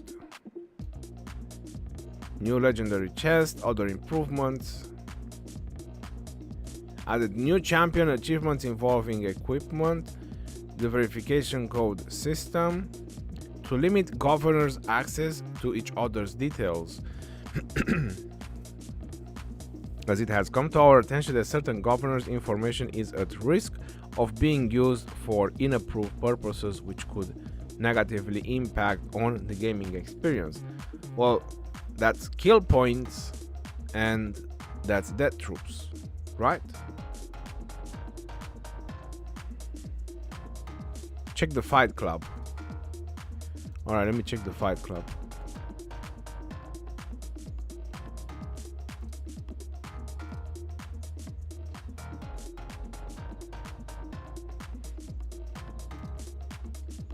Hi, Governor. Crystal is here. Hello, Crystal. That's a nice name. Sorry for keeping you waiting. Thank you for your feedback regarding hiding personal information of players. It means hiding more information of players, including combat statistics, etc. IDs can still be viewed normally. Statistics. It seems you stepped away. You still need help. Combat statistics.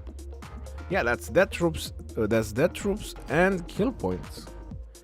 So if they hide that, wow. So how can you scan a kingdom if they hide that? You won't even be able to scan kingdoms anymore. Like, you want to see the contribution of your players in your... Well, that's gonna be so messed up, yo.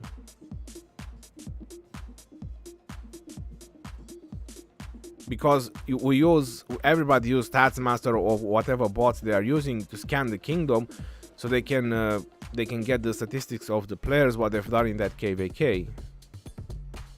If they are actually hiding the combat statistics of the players, that's gonna be messed up. The farmers are crying in joy. That's the most amazing statement to make us laugh out of this mess. Oh yeah.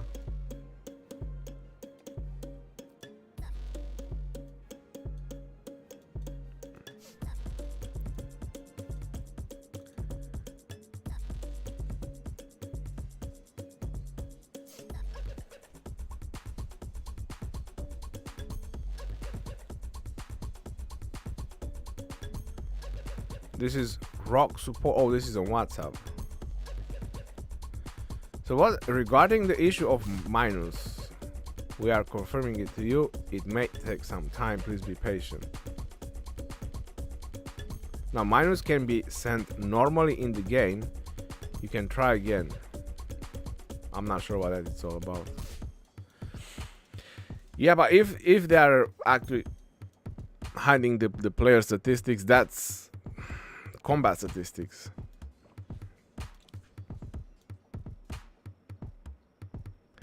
It's very simple. Look at that. So there is power, there is battle statistics, and there is resource statistics. So it's pretty much simple. They're gonna hide the dead troops. Victories, defeats, highest power. I mean, you can see the power on the top anyway. So I don't think they will hide the kill points, but I think they will hide the battle statistics when it comes to the dead troops.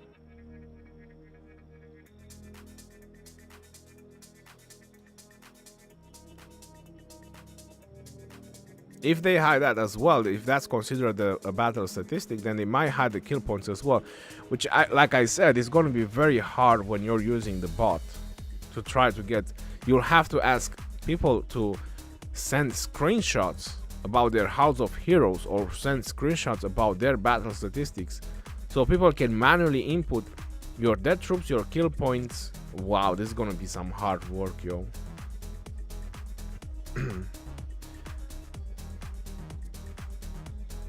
Flesh is happy about this update. No need for any new updates as long as we are fighting. 5-6 seconds lag. I think this is the most important thing to develop. It is true, but in my experience, in some situation, it might be the devices that are lagging as well. Maybe that's why they don't see and they don't understand about players complaining regarding the lag. I mean, for so many years we are complaining and they're not really doing much about it. My best guess is that they are testing with some high-end devices and they are not having any problems. Although the game should be available and should work properly on lower-end devices as well. I can't give you the answers. I'm not a developer, I'm not a game developer or anything like that. I'm just trying to presume or trying to understand why they haven't done anything up to now, because obviously it's something we are complaining for a very long time, right? Regarding the lags and all that. Screenshots can be photoshopped. That's a fair point as well.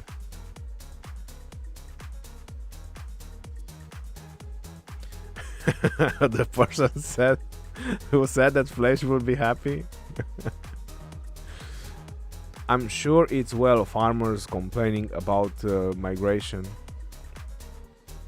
Thoughts on the BC 2259, this KVK? Well, I think they've done their part. So I taught a new MacBook Pro and there's no lag on the game, to be honest. So Darren Solomon says that he bought a new MacBook Pro and there's no lag in the game. Is that when you're in the home kingdom or you're talking about fighting? Because it's very important to be specific. Because I have the Rock PC app and it's not lagging when I'm in the home kingdom. During KVK fighting, alright, so he's saying during KVK fighting is not lagging.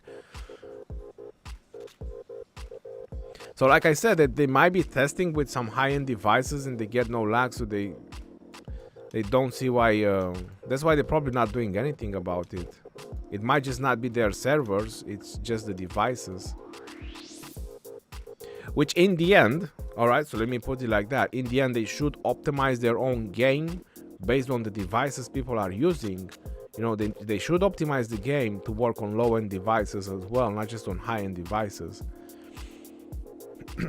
CMB is massing out, probably planning for a big push on 1960, a big murder ball coming in. I use Samsung Galaxy S22 Ultra, zero lag during KVK. Well, the S22 Ultra is the X notebook. No, not notebook, the X Note, my apologies. As you all know, Samsung had the Note series, which they discontinued, and now when they are releasing this S series, the Ultra series is basically the Note. Just in case you all didn't know about that. Does iPhone 13 also lags? If you really want no lag, I would recommend an iPad or maybe the Rock PC app. I think these are the best options. Like if you have a high-end PC, to use the Rock PC app. Oh my god, 1960 hungry for kills. They don't even let 1307 to gather a little bit.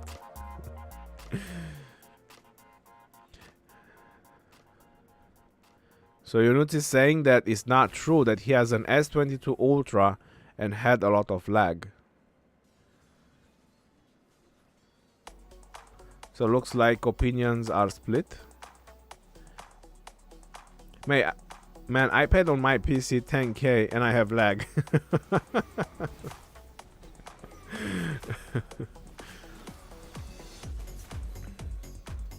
My PC was pretty expensive as well. I wouldn't say it was very cheap. But I think I do have lag. I have a couple of seconds lag as well on this Rock PC app. At the beginning of the fighting, like the first hour, maybe the first 2 hours, and after that is tuning down, maybe 1-2 seconds. But to have like 10 seconds lag or not being able to control anything, I never had that with the Rock PC app. That's all I can say.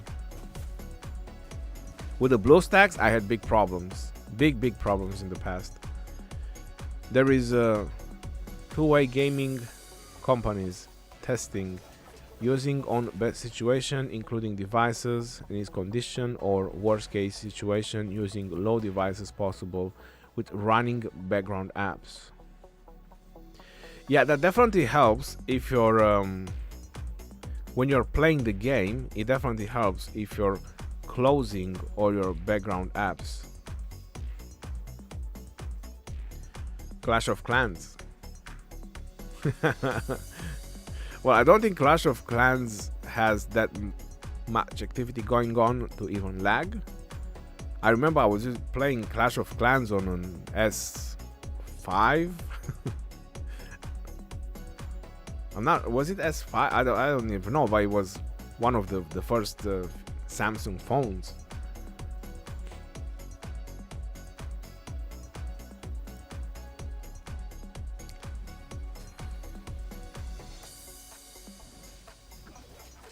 Ronnie, it's not because of your PC, it's because of the app lag.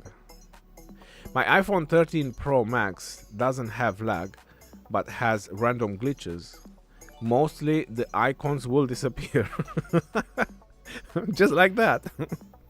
They are there for a moment and they disappear in the next one. Oh my god.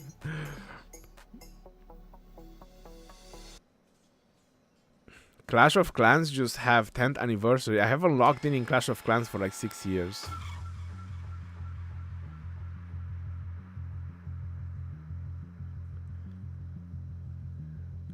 Most iconic mobile game for sure. Yeah, it's a very good game. I mean, I played it. The moment I stopped playing Clash of Clans is when I was at work with one of my mates. So usually on my line of work that I was doing back then, you can meet new workers every night. That's how the situation was. So I was there waiting so we can start the work, and one of the mates there, because I hear the sound. I mean, everybody knows the Clash of Clans sound. I hear him logging on, and I didn't know him. And I was like, "Hey, you're playing Clash of Clans as well?" And he was like, "Yeah, I do." And I was like, "What City Hall level you are? What's your barbarian? What's your archer queen?" And he had a level 38 Archer Queen and a level 30 Barbarian. And I was like, geez Louise, my Barbarian was like 17, my Archer Queen was like 20 or something like that. Anyway, they were both low level. And I was like, how did you do that? He said, well, I don't even play much. I just bought on my laptop 24/7. And I was like, what? I was like, okay, this is the moment for me to probably find another game. His walls were max level. He was max level and wasn't even playing the game so much. I think they fixed that problem, by the way. I think they fixed it. But I was grinding. I was manually grinding on the game, you know. So I felt a big downfall. I was like, this guy is almost double than me in everything. And yeah, I was like, okay, never mind. My gaming chair is very relaxing.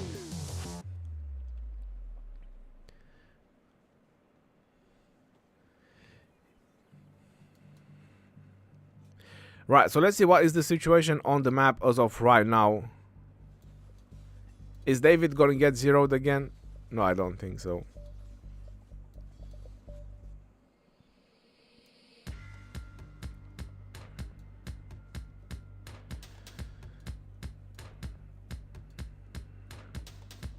(1307) is 1 AVG from 1307 is getting pushed back slowly.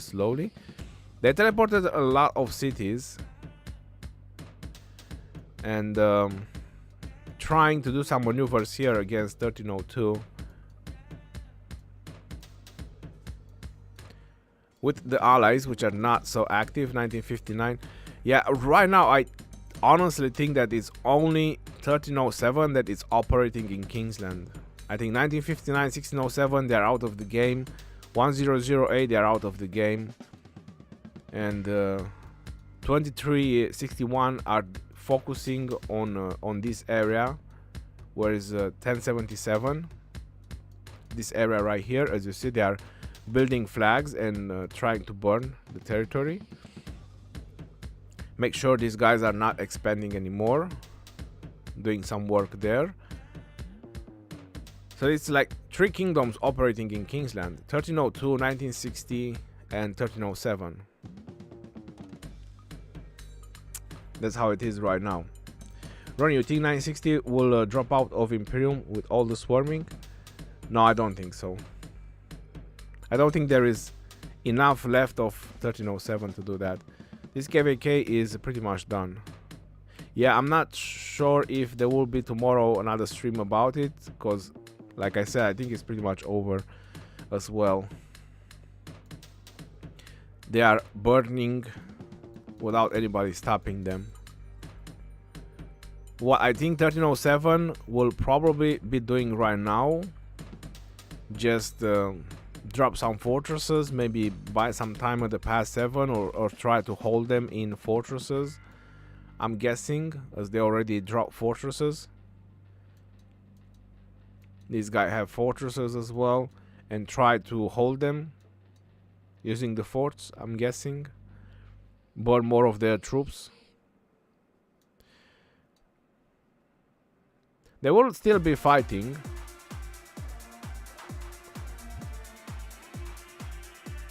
But I feel like, you know, the idea of that feeling, that really bad feeling, you know, that you're having in KVK when you know it's kind of over, it's sinking in. So people are not really locking in as much, I guess.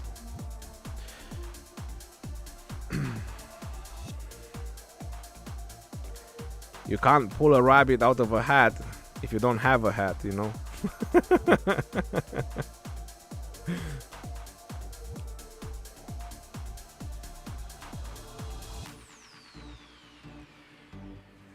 Next, they are gonna invade starting zone. Then KVK is over. I think there's still plenty of days of the KVK left.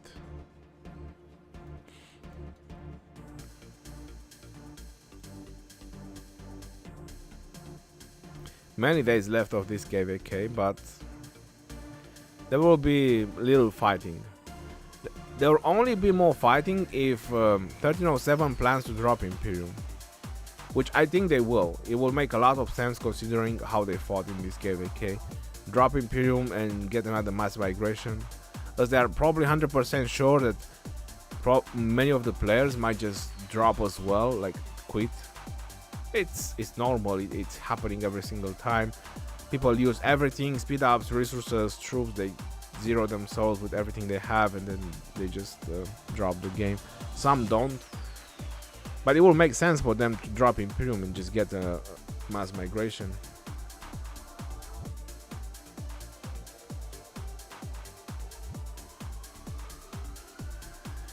So this game so crazy. Free to play like me can't last long to fight. If you have enough resources, yeah. I need to go back to farming work.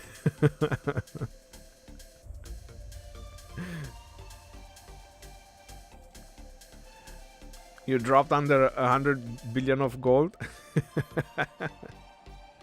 Feeling unsatisfied.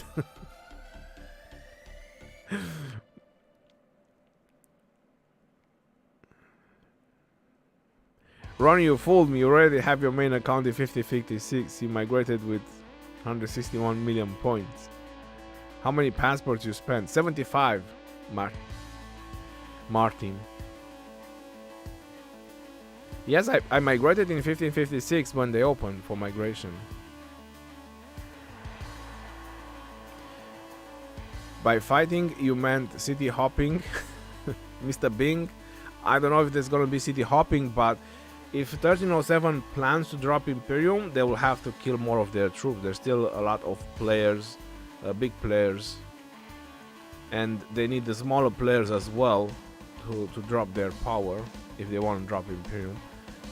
So by fighting, I'm preferring trying to defend fortresses, because if they try to defend fortresses, they're definitely gonna lose a lot of troops.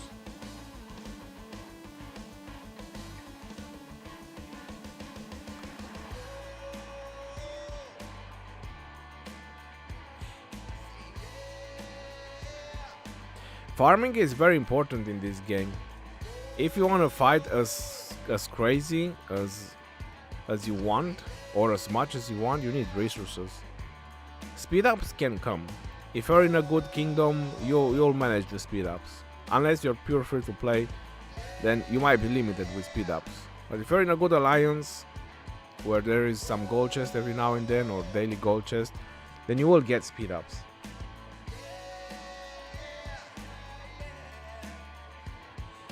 But resources, in many situations, resources are a problem. The flag is healing, the murder ball is going, rally is launching, and the swarm is ready. How about that?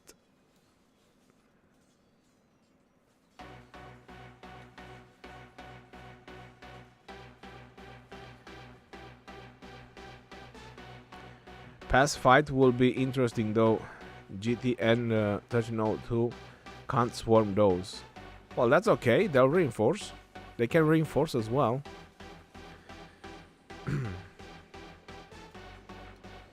Swarming has a tactic as well, it's not just mindless swarming. And I noticed 1960 they definitely know how to swarm. That's exactly how you should swarm a flag. When your marchers get on half health, you just retreat. Everyone will miss the swarming of good father with Baba.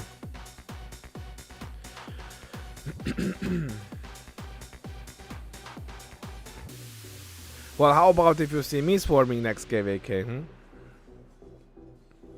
I need to drop some of this power as well.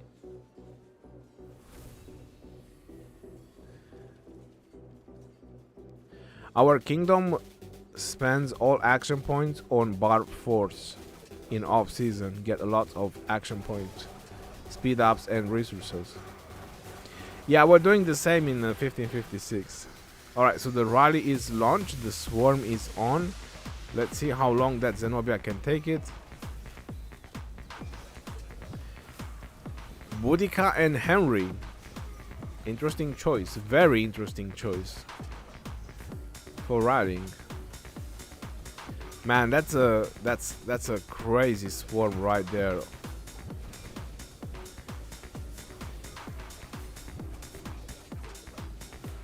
But they are reinforcing. They are filling it with infantry. So you see red marchers going out, fresh marchers coming in. That's how you properly swarm a flag. You see that's white marchers. You see the yellow march going out. Yellow march going out. Fresh march going in. And there you go, you burn the flag. And look how many marchers, look how many reinforcements they put in the flag. That's it. That's how you swarm a flag. You don't just let your marchers die, because you're hurting the others, because you're not doing damage anymore. And you're hurting the others who has fresh marchers there. So it matters how the players play as well. Let's make an official Ronnie 1960 versus 1556. Let's not. I'm not in leadership, you're not in leadership.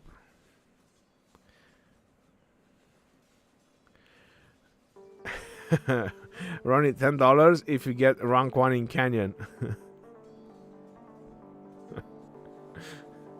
I don't focus on the Canyon anymore.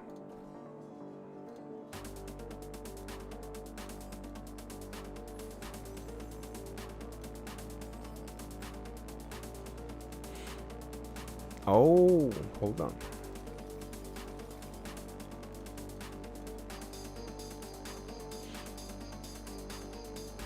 $556 can beat 1254.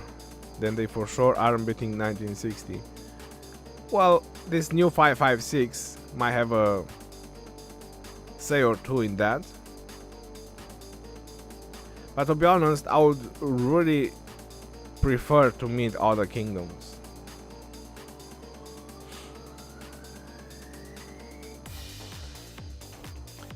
Cannon rewards is trash. It's supposed to have coins. Yeah, the cannon rewards is gold keys and speed ups. I don't. Alright, $20.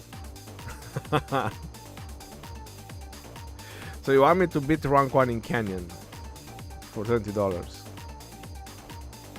Oh, you want me to beat Baba? Let's see if I can hit him.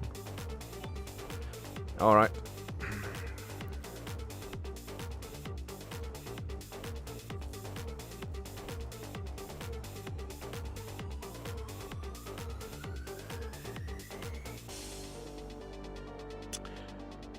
How many? You didn't say how many tries I have, so you just said to beat rank 1.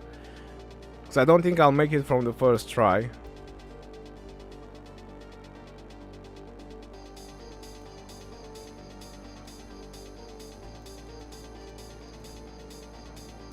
Nah, that's not gonna work.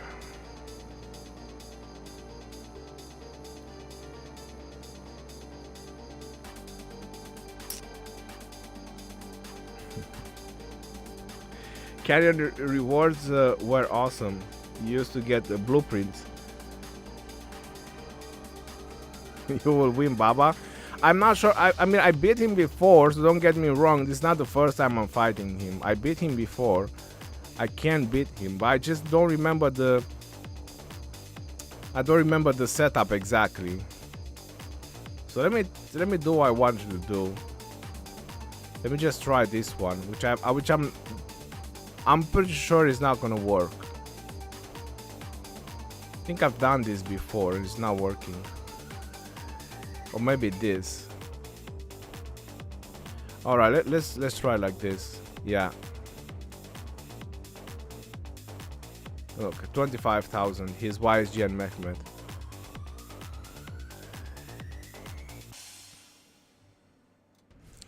So that didn't work.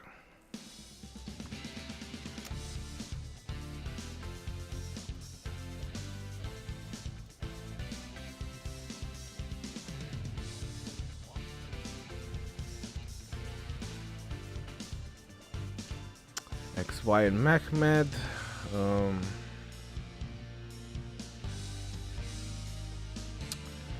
And this is Nevsky.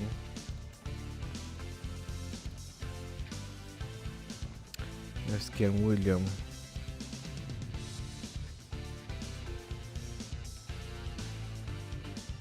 I think so. I'm not 100% sure. He won. Oh, it actually went worse. It went worse.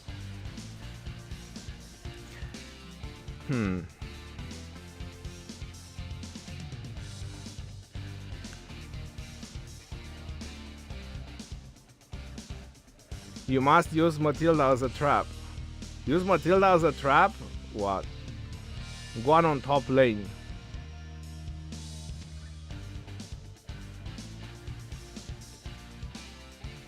No equipment on Nevsky. Oh, I have no equipment on Nevsky? Really? Oh, yeah. Well.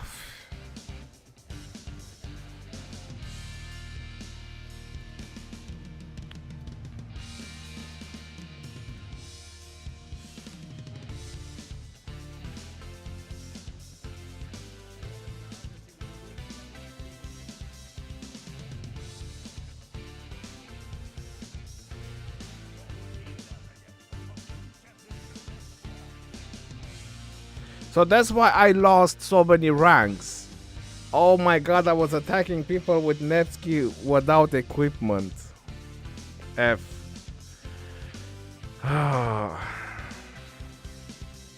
So the equipment is from Saladin. I was wondering why I keep losing in Sunset Canyon when I attack people. That's why I switched to XY and Nevsky, because I was losing with Nevsky and William, and I was like, something is wrong. Of course it's wrong. I don't even have equipment on my Nevsky. This is what I heard about the canyon. Like, all the time you have to switch equipment around. You do arc practice, you have to switch equipment. It's crazy.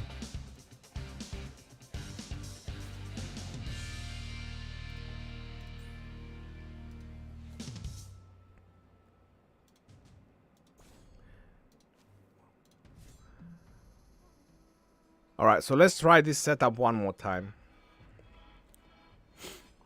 This time Nevsky has equipment. Now look at that. Victory. Yeah, you see? Nevsky had equipment. Because XY and Mehmed never fails in Canyon. He's always good. He's hitting the marchers on the other side. Like that Guan from the other side. And then you just need to kill the Richard. If it's Richard and Alex, if it's Richard and Constantine, I do something else. But if it's Richard and Alex, I try to kill it fast because it doesn't do much. And then you just focus on the rest. It all depends how well your Trajan and Constantine last, or if you have a Richard and Constantine, it might be even better. Then you can use the other Trajan. Then you can use Trajan to tank the other marches. I don't have infantry gear. That's one reason why, let's say, I struggle a little bit in the canyon, because I only have 2 infantry sets. I have for Guan and I have for Trajan. So if I want to do like a Richard and Constantine defense, and I want to do a Trajan and Mulan to have like 2 tanky marches, I can't, because I just don't have the infantry. SKO Show, thank you very much for your donation. You'll always be the man. Thanks for entertaining.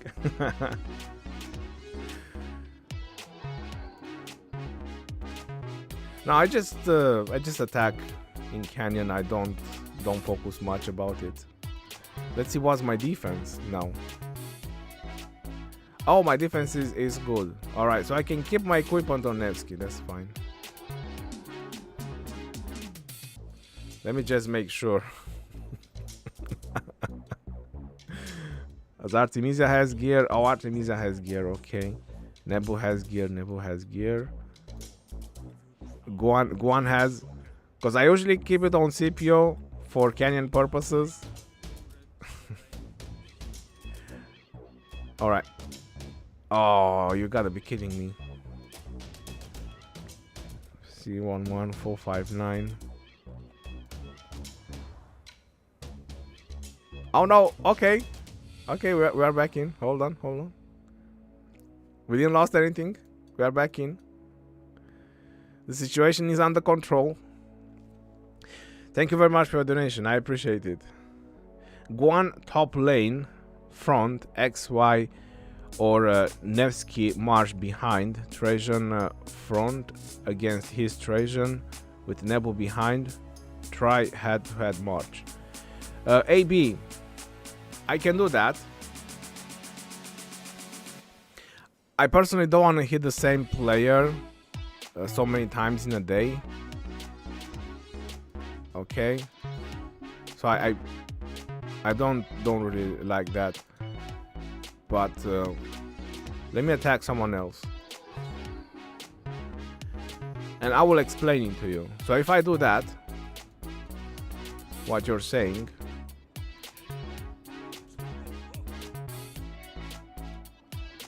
with XY and Nevsky behind, it's all about RNG. You see what I'm saying? It's all about my Guan firing off the silence before his Guan, so that my XY Nevsky pounds his Guan. So when his Guan is gonna fire off, he's gonna be like half health. So when you do this setup, it's all about RNG. So I'll do it, and I'll show you. If I lose, and I'll show you if I win, and you'll understand the differences.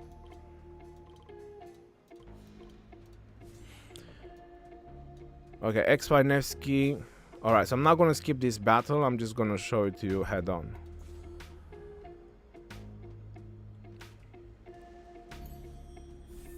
Uh, 1307 is massive, not size, but top 300 players. So just watch the Guans. Is it my Guan or his Guan gonna fire off, and then you know who's gonna win. Yeah, so I think his Guan fired off first. Because my Guan, yeah, you see my Guan is red. So I think his Guan silenced first. See, my Guan is down. It melted. I lost.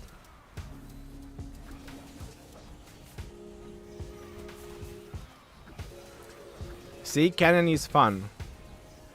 I never understood the one siege. Is to slow down the march. I just wanted to see. Yeah, well, I showed it to you. That's okay. So when you go head on, so I can revenge him. I can probably lose again, and then I revenge him, and I'm winning. Because RNG is gonna be at some point. RNG is gonna be in my favor, and my Guan is gonna hit first, and then my Nevsky is gonna follow, and I'm gonna smash his Guan before he's gonna smash my Guan. No, William is very good in Canyon. Well, maybe his setup might make a difference as well. But look at that. My Guan, 8,900. His Guan, 18,000. Because his Guan fired off first. So that made a difference. Maybe I don't know, you see Nevsky and William kinda crushed it, 45,000 kills, maybe that made a difference. You never know.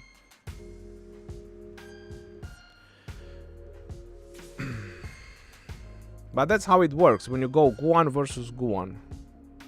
That's why I never do Guan versus Guan, because it's pure RNG.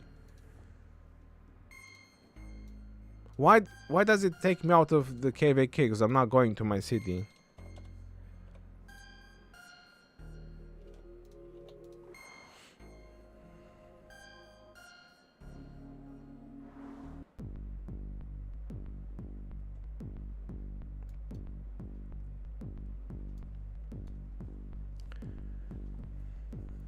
William is very good in Canyon. He is.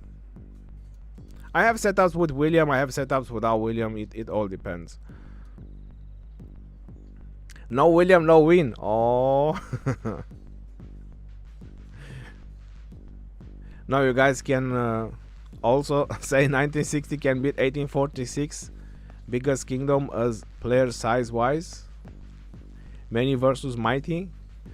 1846 has a lot of spenders too. I wouldn't really say just many versus mighty. Maybe not as many as 1960 has, but they have their spenders. William play a role as well. I forgot that. He definitely does. But the problem with William is that not all the times he's hitting 2 targets. So it depends how you position William. It depends where you put him. Because not all the time he's hitting 2 targets. So if he doesn't hit 2 targets or 3, then you're not getting the buff.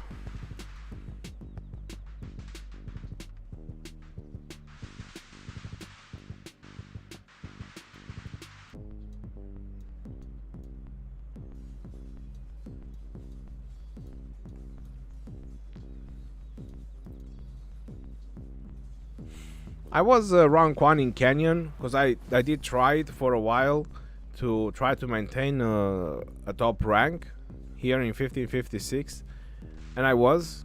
Even last week at the reset I was rank 1, but then everybody knows how to attack because everybody has the commanders. When you have so many big players in a kingdom, they all know how to attack you, or majority knows, and they all beat you. Or they lose once and then they beat you 3 times because they know how to make the combinations. So it's a little bit of a waste of time, the Canyon, to tell you the truth. It's nice in the smaller kingdoms, right? So if you don't have big players, in those kingdoms it's really nice because you can always get rank 1 if you have the commanders, the setup, and so on.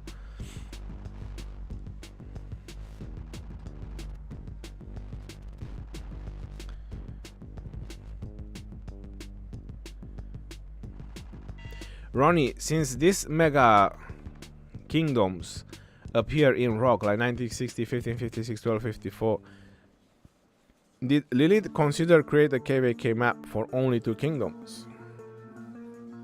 I don't think it would make a lot of sense to do that. Like just to 1 versus 1. It feels like an empty KVK to me. Just 1 versus 1.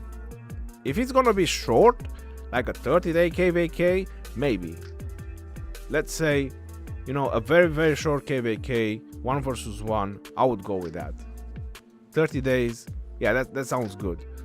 Maybe crystal tech to be easier, maybe no crystal tech to be involved, or less crystal tech, like to be able to max it faster, you know, because you pretty much need to have all the things happening faster. Flags costing less, or the map being smaller, or whatever, just compress everything. Then yeah, that would be a cool thing. But no, to have a 51 days 1 versus 1 KVK, I don't think that would work. Rock is coming with alliance versus alliance. It will change the whole kingdom system. I'm not sure if that will work, to be honest. There's so many imperium kingdoms. What they're gonna do? They're gonna sign up alliance versus alliance, and you have 2 alliances in a kingdom, another alliance in a 2 alliance in a KVK, another alliance in a different KVK, and 2 alliance who knows where, from 5 alliances that you have as the main alliances in your kingdom. Not sure that will work. Alliance versus alliance, for me, sounds like they wanna remove the fort meta, because you'll have 2 forts maximum. If you only have 1 alliance and you'll only be able to build with 1 alliance, then I see the fort meta being gone. If that's gonna be a thing that they wanna do, it will be interesting. But like I said, many kingdoms will have a big problem with alliance versus alliance. Do you think crystal tech should be like is right now, or maybe should they put something like coalition tech? It should be like in the not strife of the 8th, like in KVK 3. You know, in KVK 3 you have a coalition tech, but there's different coalition there. There's like 4 kingdoms versus 4 kingdoms, and 4 kingdoms have their own tech. So that's how I would see to be the most beneficial to having the crystal tech. Yes, exactly, like the light versus darkness. Because if they do that, then the whales contributing and buying bundles, they will just get season coins in return, pumping in that tech, right? I think that will be a beneficial way all around for every player. They should just make it that the rally capacity always matches the garrison capacity for structures. And delete the rally capacity from the crystal tech. Well, at that point, then why would you need the crystal tech? You can rally as free to play.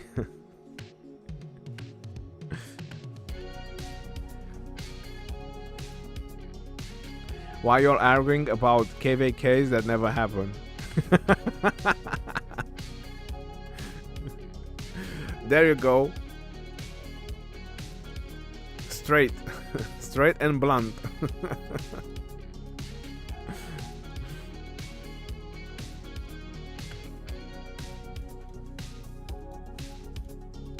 Looks like 1959 and 1607 might be getting a little bit of activity.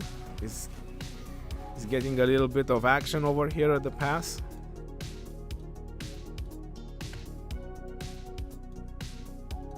Plenty of ducks.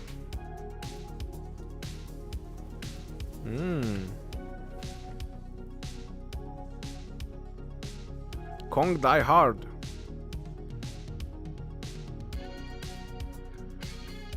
Where is he going?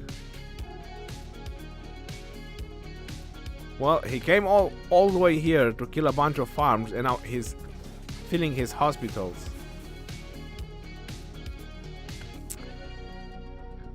Is that how many players are coming for him? Oh, wow. You're famous, bro. Kong Die Hard, you are famous. Look how many ducks are coming for you. These are killer ducks. No joke.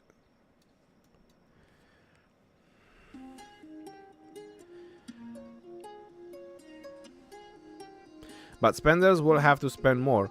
Well, it's entirely up to them if the spenders will have to spend more, because the more they spend, the more season coins they get by working on the crystal tech for their coalition or their kingdom, so sort of speaking.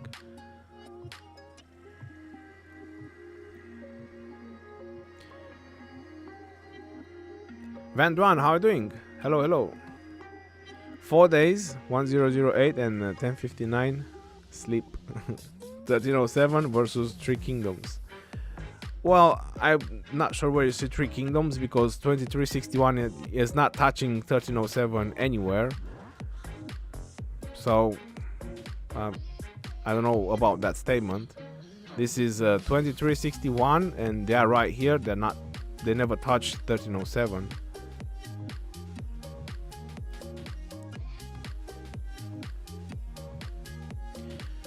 For Kingdom Bank, which garrison would you recommend to keep away from rogue in the home kingdom?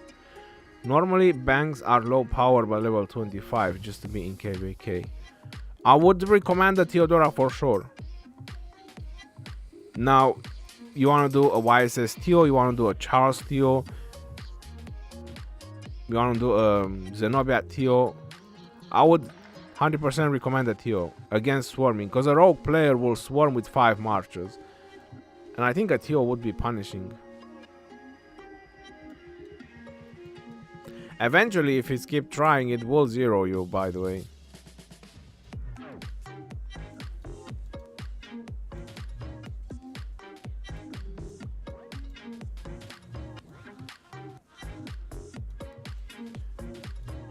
Oh, the flag is healing.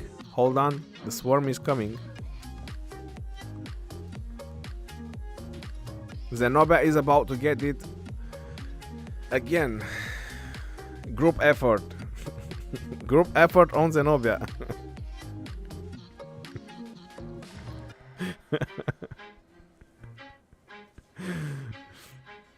Best garrison for bank is 30-day shield, nothing more. Oh, there you have it.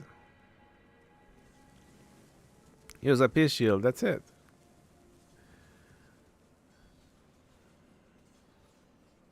1302 is indeed strong and durable. Their only downfall is when they go in downtime.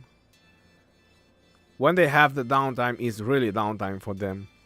Like it's ghost town, really.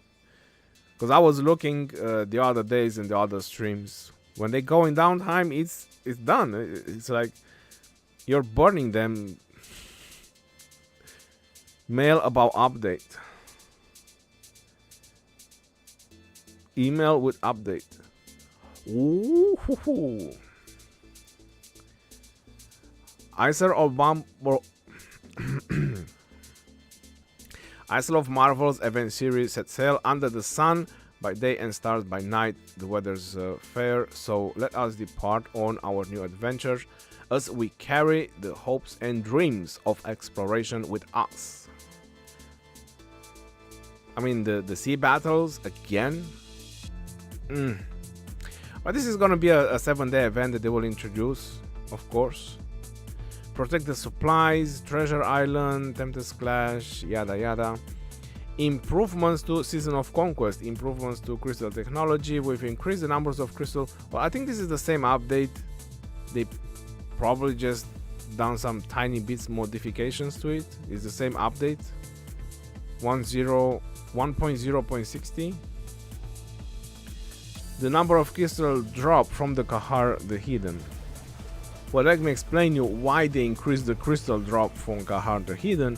Is because they are removing plunder.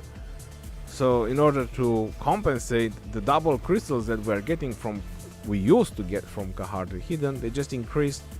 So Kahar the Hidden gives normally more crystals. But if they didn't double it, in theory we lost crystals because they are removing plunder. So let's see how actually everything is gonna be. They increased the crystal earned from defeating barbarians, patrols, and barbarian forts in Lost Kingdom. Formally increased the crystal earned from defeating. Yeah, so they are modifying the plunder so you can get more crystals from barbarians and forts. Which I said this long ago that you need to get more from forts. Karaku's gift. Now this is concerning. It's 100% concerning. Increase the acquisition speed of crystals during the Trial of Kalkarak event. Did they remove the crystals that we get from the Karak event? And now you get the speed of crystal gain from your mine? We'll have to see, but this is what I'm kind of understanding from this, which again is concerning. If you don't get those crystals. I mean, they introduce us with that many crystals that you can get from the Karak, and now they are taking it away. I hope that's not going to be the situation. Surprise strike, increased damage dealt to enemy garrison, rally army by troops on the map. Yes, during the Lost Kingdom. Garrison and rallies. The unlock order for crystal technology has been fine-tuned. Okay, except for the first change mentioned, the above changes to crystal technology will apply to Season of Conquest stories that were registered after midnight UTC on July 25.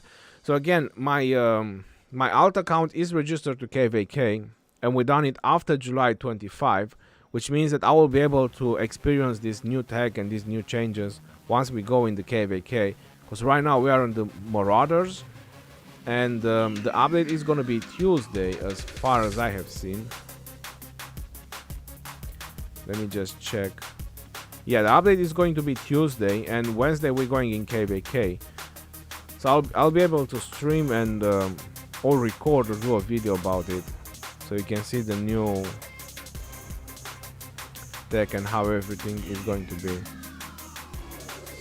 Improve the trial of the Kalkarak. We've added a limit to the maximum number of attacks possible against the trial targets for each level. The maximum number of attacks possible against trial targets for each level. Well, that's good, because at first when I read this, I thought you have a limited number of attacks overall, but it is per each level. So some levels you might have to kill them with 2 marchers, with 3 marchers, not with 5. 1 attack is spent every time you send a new troops to attack the target.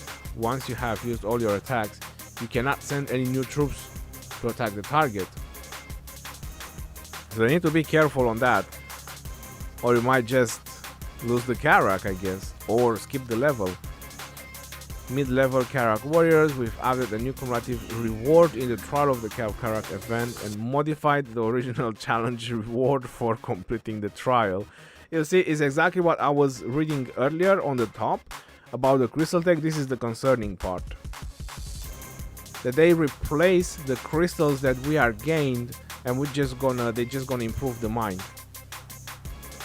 Because if you get a lot of speed on the mine, in order to gain crystals, you'll have to be online more often, because at some point when you get so much speed on that mine, it like every 10 hours, 12 hours, you have to refill it or something like that. I don't remember, when you're like 300% crystal gain speed or whatever that is. It's like 10-12 hours and you have to refill it. So imagine if you get a lot of crystals, like maybe every 6 hours, 4 hours, you have to refill it. And that keeps your mind on the game. Tricky. Let's see when the update goes live, we will know more about it.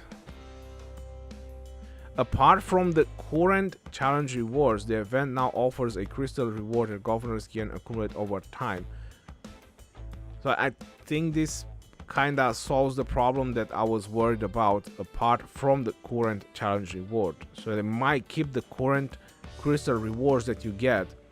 They're just offering an extra crystal reward to the governors that can accumulate over time, which is the crystal gain speed. Because it says the higher the challenge level conquered, the more crystal earned per hour. So yeah, they might just keep the current rewards, but they're just adding crystal gain as well to the mine. New legendary chest. We've added new legendary chest. Yep. Other improvements. Yeah, so this is the same updates that were some time ago.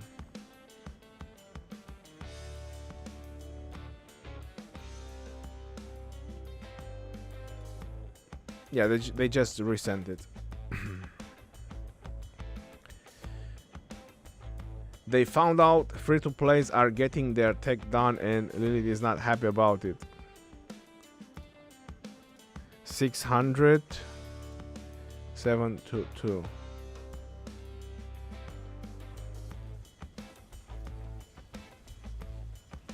Well, this city is almost zeroed. Look at that, just one skill of Nevsky, 233. Yeah, that's it, 300k, and that's it. It's done. Adios, amigos. Another one bites the dust. Hey, another one. Hey, another one. Another one bites the dust.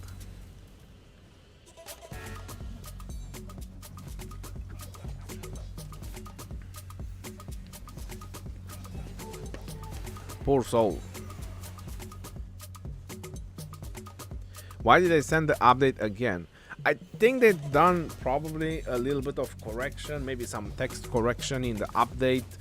You never know why they send it again. Maybe they send it as a reminder that, hey, it's gonna be an update, in case you forgot or you missed the first one. There can be a lot of reasons. Hey, love the content and already subscribed. Thank you very much. Could someone tell me how a healthy kingdom imperium should work with 6 alliances, 2 main, 4 backup? Well, an imperium kingdom with only 2 main and 4 backup, that's a lot of backup. Evil clown. Well, how you should work, you should have a lot of people that are in leadership, trusted people, and you should just distribute the workload, what is needed to be done in the kingdom. I think that's the way.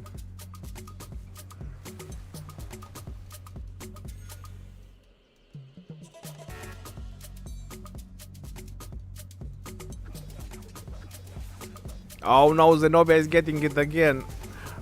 How lucky can I be? Destroy the Zenobia. Uri's going in. Oh my god, they killed Ura March before it even got in. Savages.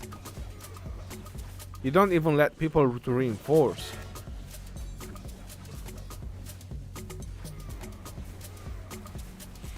Or he probably drag and dropped on the march by accident. Yep, I don't think they have a spare Zenobia anymore, because I think that Zenobia died. Whoa, whoa, whoa. Why is it zooming in so hard? Now I think they're out of spare garrison. Oh, there you go. Sad face is going out. Feel the flag, feel the flag, feel the flag, feel the flag. Reinforce, reinforce, reinforce. Zenobia needs help. Zenobia needs help. Everybody, join in, join in. No. No, one more sad face is going out. Reinforcements going in. No, no, no, no, no. Oh my god, the train of sad faces. Hold on. Zenobia is captain. Yes. Zenobia, but he's taking like 80,000 damage. How did that happen? I have no freaking idea. 50,000 damage. That's just wide damage. Holy moly, crap and holy. Somebody please reinforce that Zenobia. Come on, guys. Put infantry in. Put feel.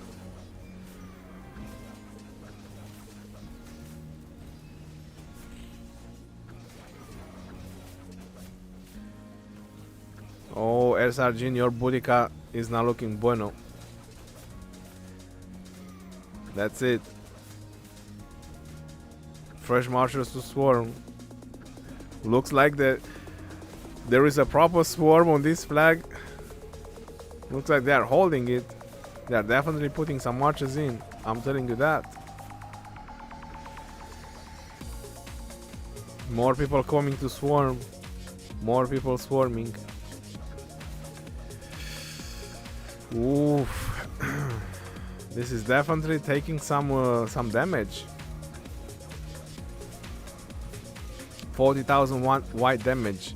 The other Zenobia was doing way worse. I think this is a much better Zenobia. I think this is a proper Zenobia. 50,000 white damage, 38, 36. That's still a lot of white damage though. 50k white damage, 46, 52, 41, 40, 60k. Wow. How long can they keep this up? That's it. Zenobia died. No, no. Somebody changed the captain. New Zenobia.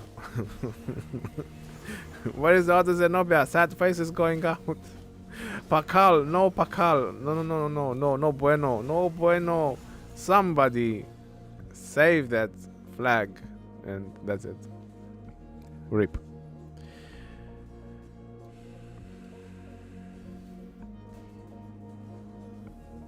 Sad true story. The flag burned.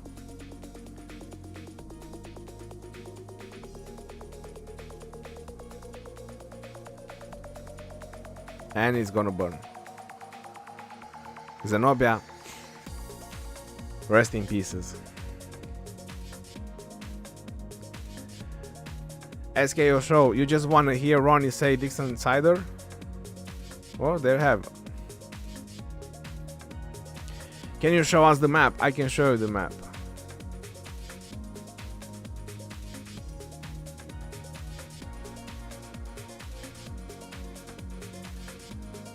So this is how the situation is looking right now. Looks like the ziggurat is already surrounded, which I was told that is gonna open very soon. I feel so bad for all 307 garrison leaders. KVK must be a nightmare for them. I think it definitely was. Thank God I'm not a garrison player.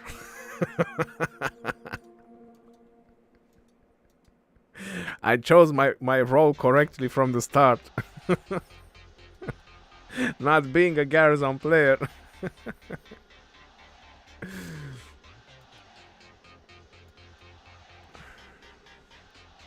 So this side is definitely abandoned. Yep, 1008 is also out. They are out of order, out of business. Thank God I'm not against 1960. Oh yeah. And I'm pretty sure by the time we sign up, I think 1960 will still be in KVK. Whew, amen to that. I'm glad they are winning. And I'm glad I'm not gonna meet them in the next KVK. Zeno Garrison. Zeno against 960 is a straight up bank party for her. Well, I can tell you that.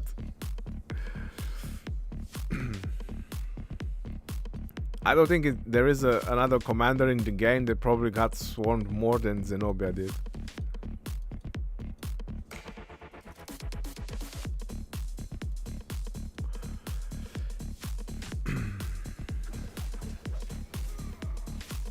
So it looks very much in favor for 1960, like pretty much everything.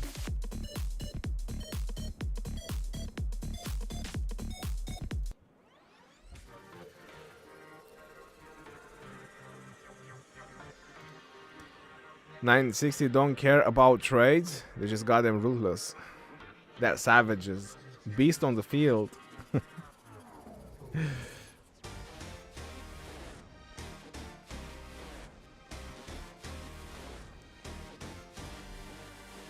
Duck and Song are also having a big activity as well, 1302.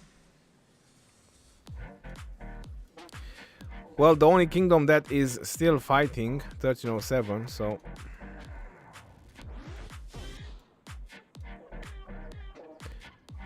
Long live King Pakal. Hello, Legend Ronnie and everyone. Hey, how are you doing?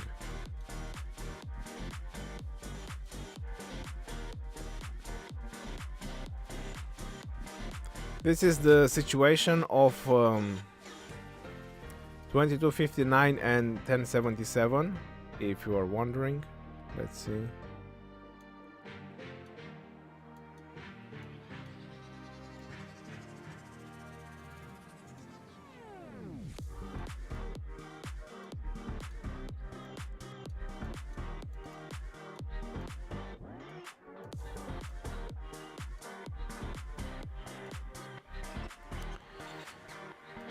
Just holding on until 1960 will get some time for that. Just cleaning off the remaining Kingsland, and after that they will get some time for 1077 as well.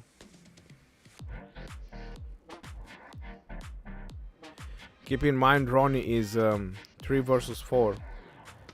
Yeah, that's true. That's also true. But I would say that 1607 and 2259, they were kind of one kingdom value. But still, if we do the numbers, it's 3 versus 4. Remember, 307 is free-to-play kingdom. Well, if I have to remember everything, I mean, oh my god. They treat flags like an arc is about to spawn. Field presence with them is absolutely ridiculous. Yeah, that it's very nice how they play. I really enjoy it.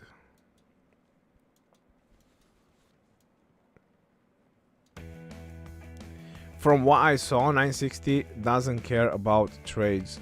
Just go and burn the flags no matter. Just tanking with Pakal Harald Rally, then swarm immediately. Well, they are tanking with archers. They've been tanking with archers and cabs. Some high skill damage rallies instead of doing Pakal and Harald, which I think it's more productive. In many situations, the rally was swarmed down. So in some situations, I would agree with your Pakal and Harald. I just don't think they are in very much favor of Pakal and Harald, so they are more my style when it comes to that. not a big fans of Pakal and Harald. 1236 just built a fortress near 2259. Yeah, they just built the fortress. The fortress is there for a very long time, Abdul, because they just built it. They are there. Remember, Ronnie, today is Friday. And What's Friday? Movie night? Oh, Darren, thank you very much for reminding me. Friday night is movie night. I will not forget that.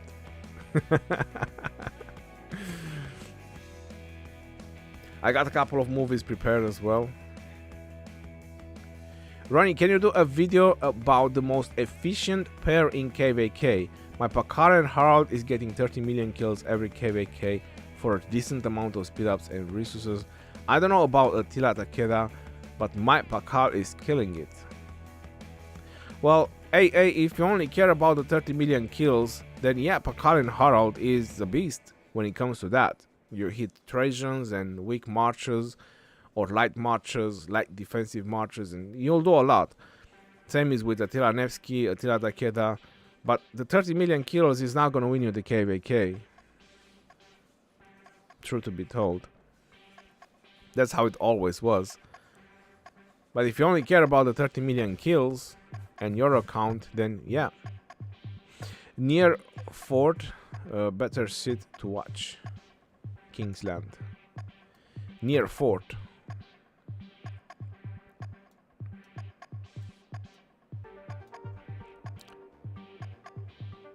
Which fort?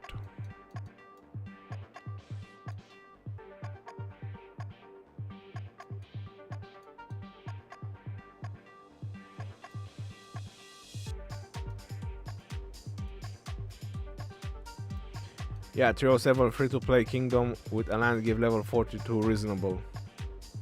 They did a lot of forts, army. It's a requirement. You have to do forts daily. You need to spend your action points on forts.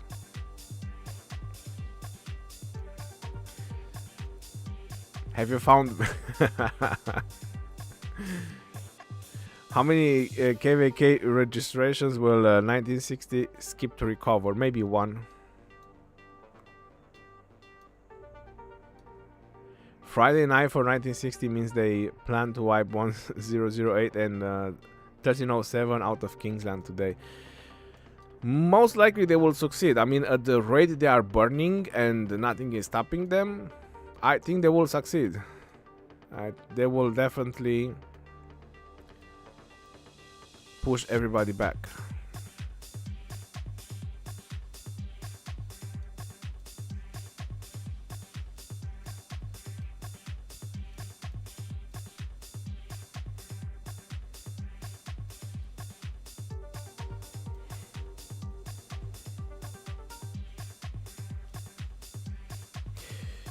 My best guess is that 1307 is giving their last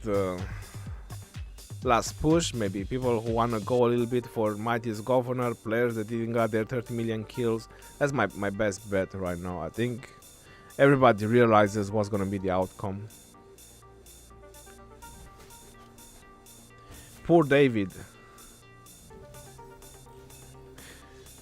Yeah, I've seen David. He took rallies as well. He took 2 rallies, this KVK.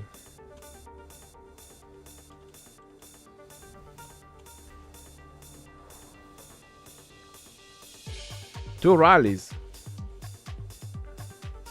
He said he was asleep. Bruh, we're just joking. They are free to play.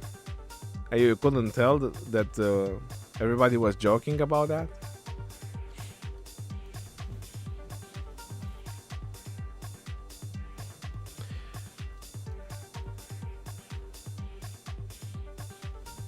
I remember your evil laugh when he got in prison. Listen, I'm gonna be honest. I can't help it. When people do stupid things and they pay for them dearly, I just can't help it. I just can't stop laughing. It is what it is. I mean, it's in my nature now. I can't go back from that.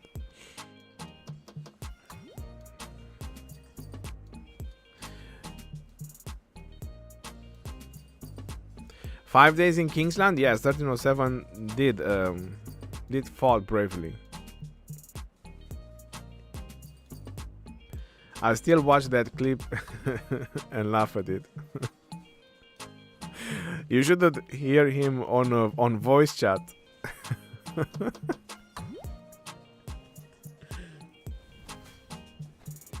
You saw Leopard power?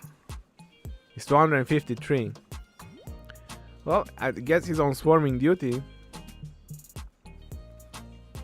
Jin was on swarming duty as well. So probably all the big players that can potentially swarm, they are on swarming duty.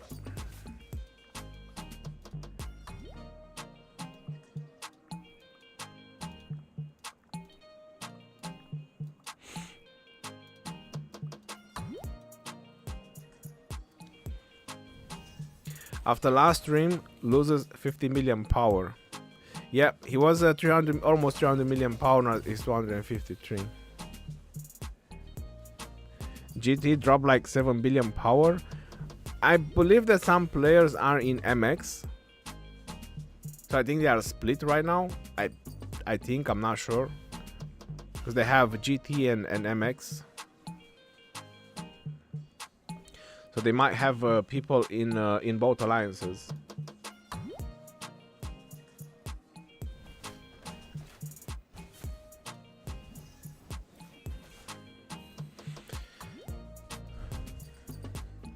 You don't win a hard KVK without having losses. You know, that's how it works. Well, right, everybody. I think that's gonna be pretty much about this stream. As much as I enjoy it.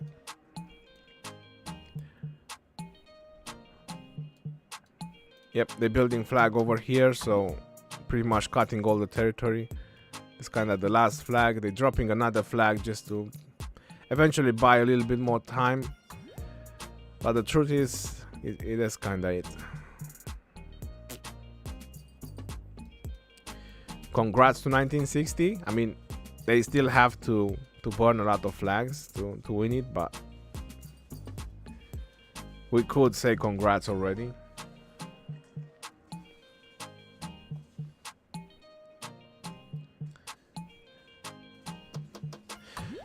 So I hope you all have a nice weekend ahead, and I'll see you on the next video or the next live stream. Appreciate you all for being here.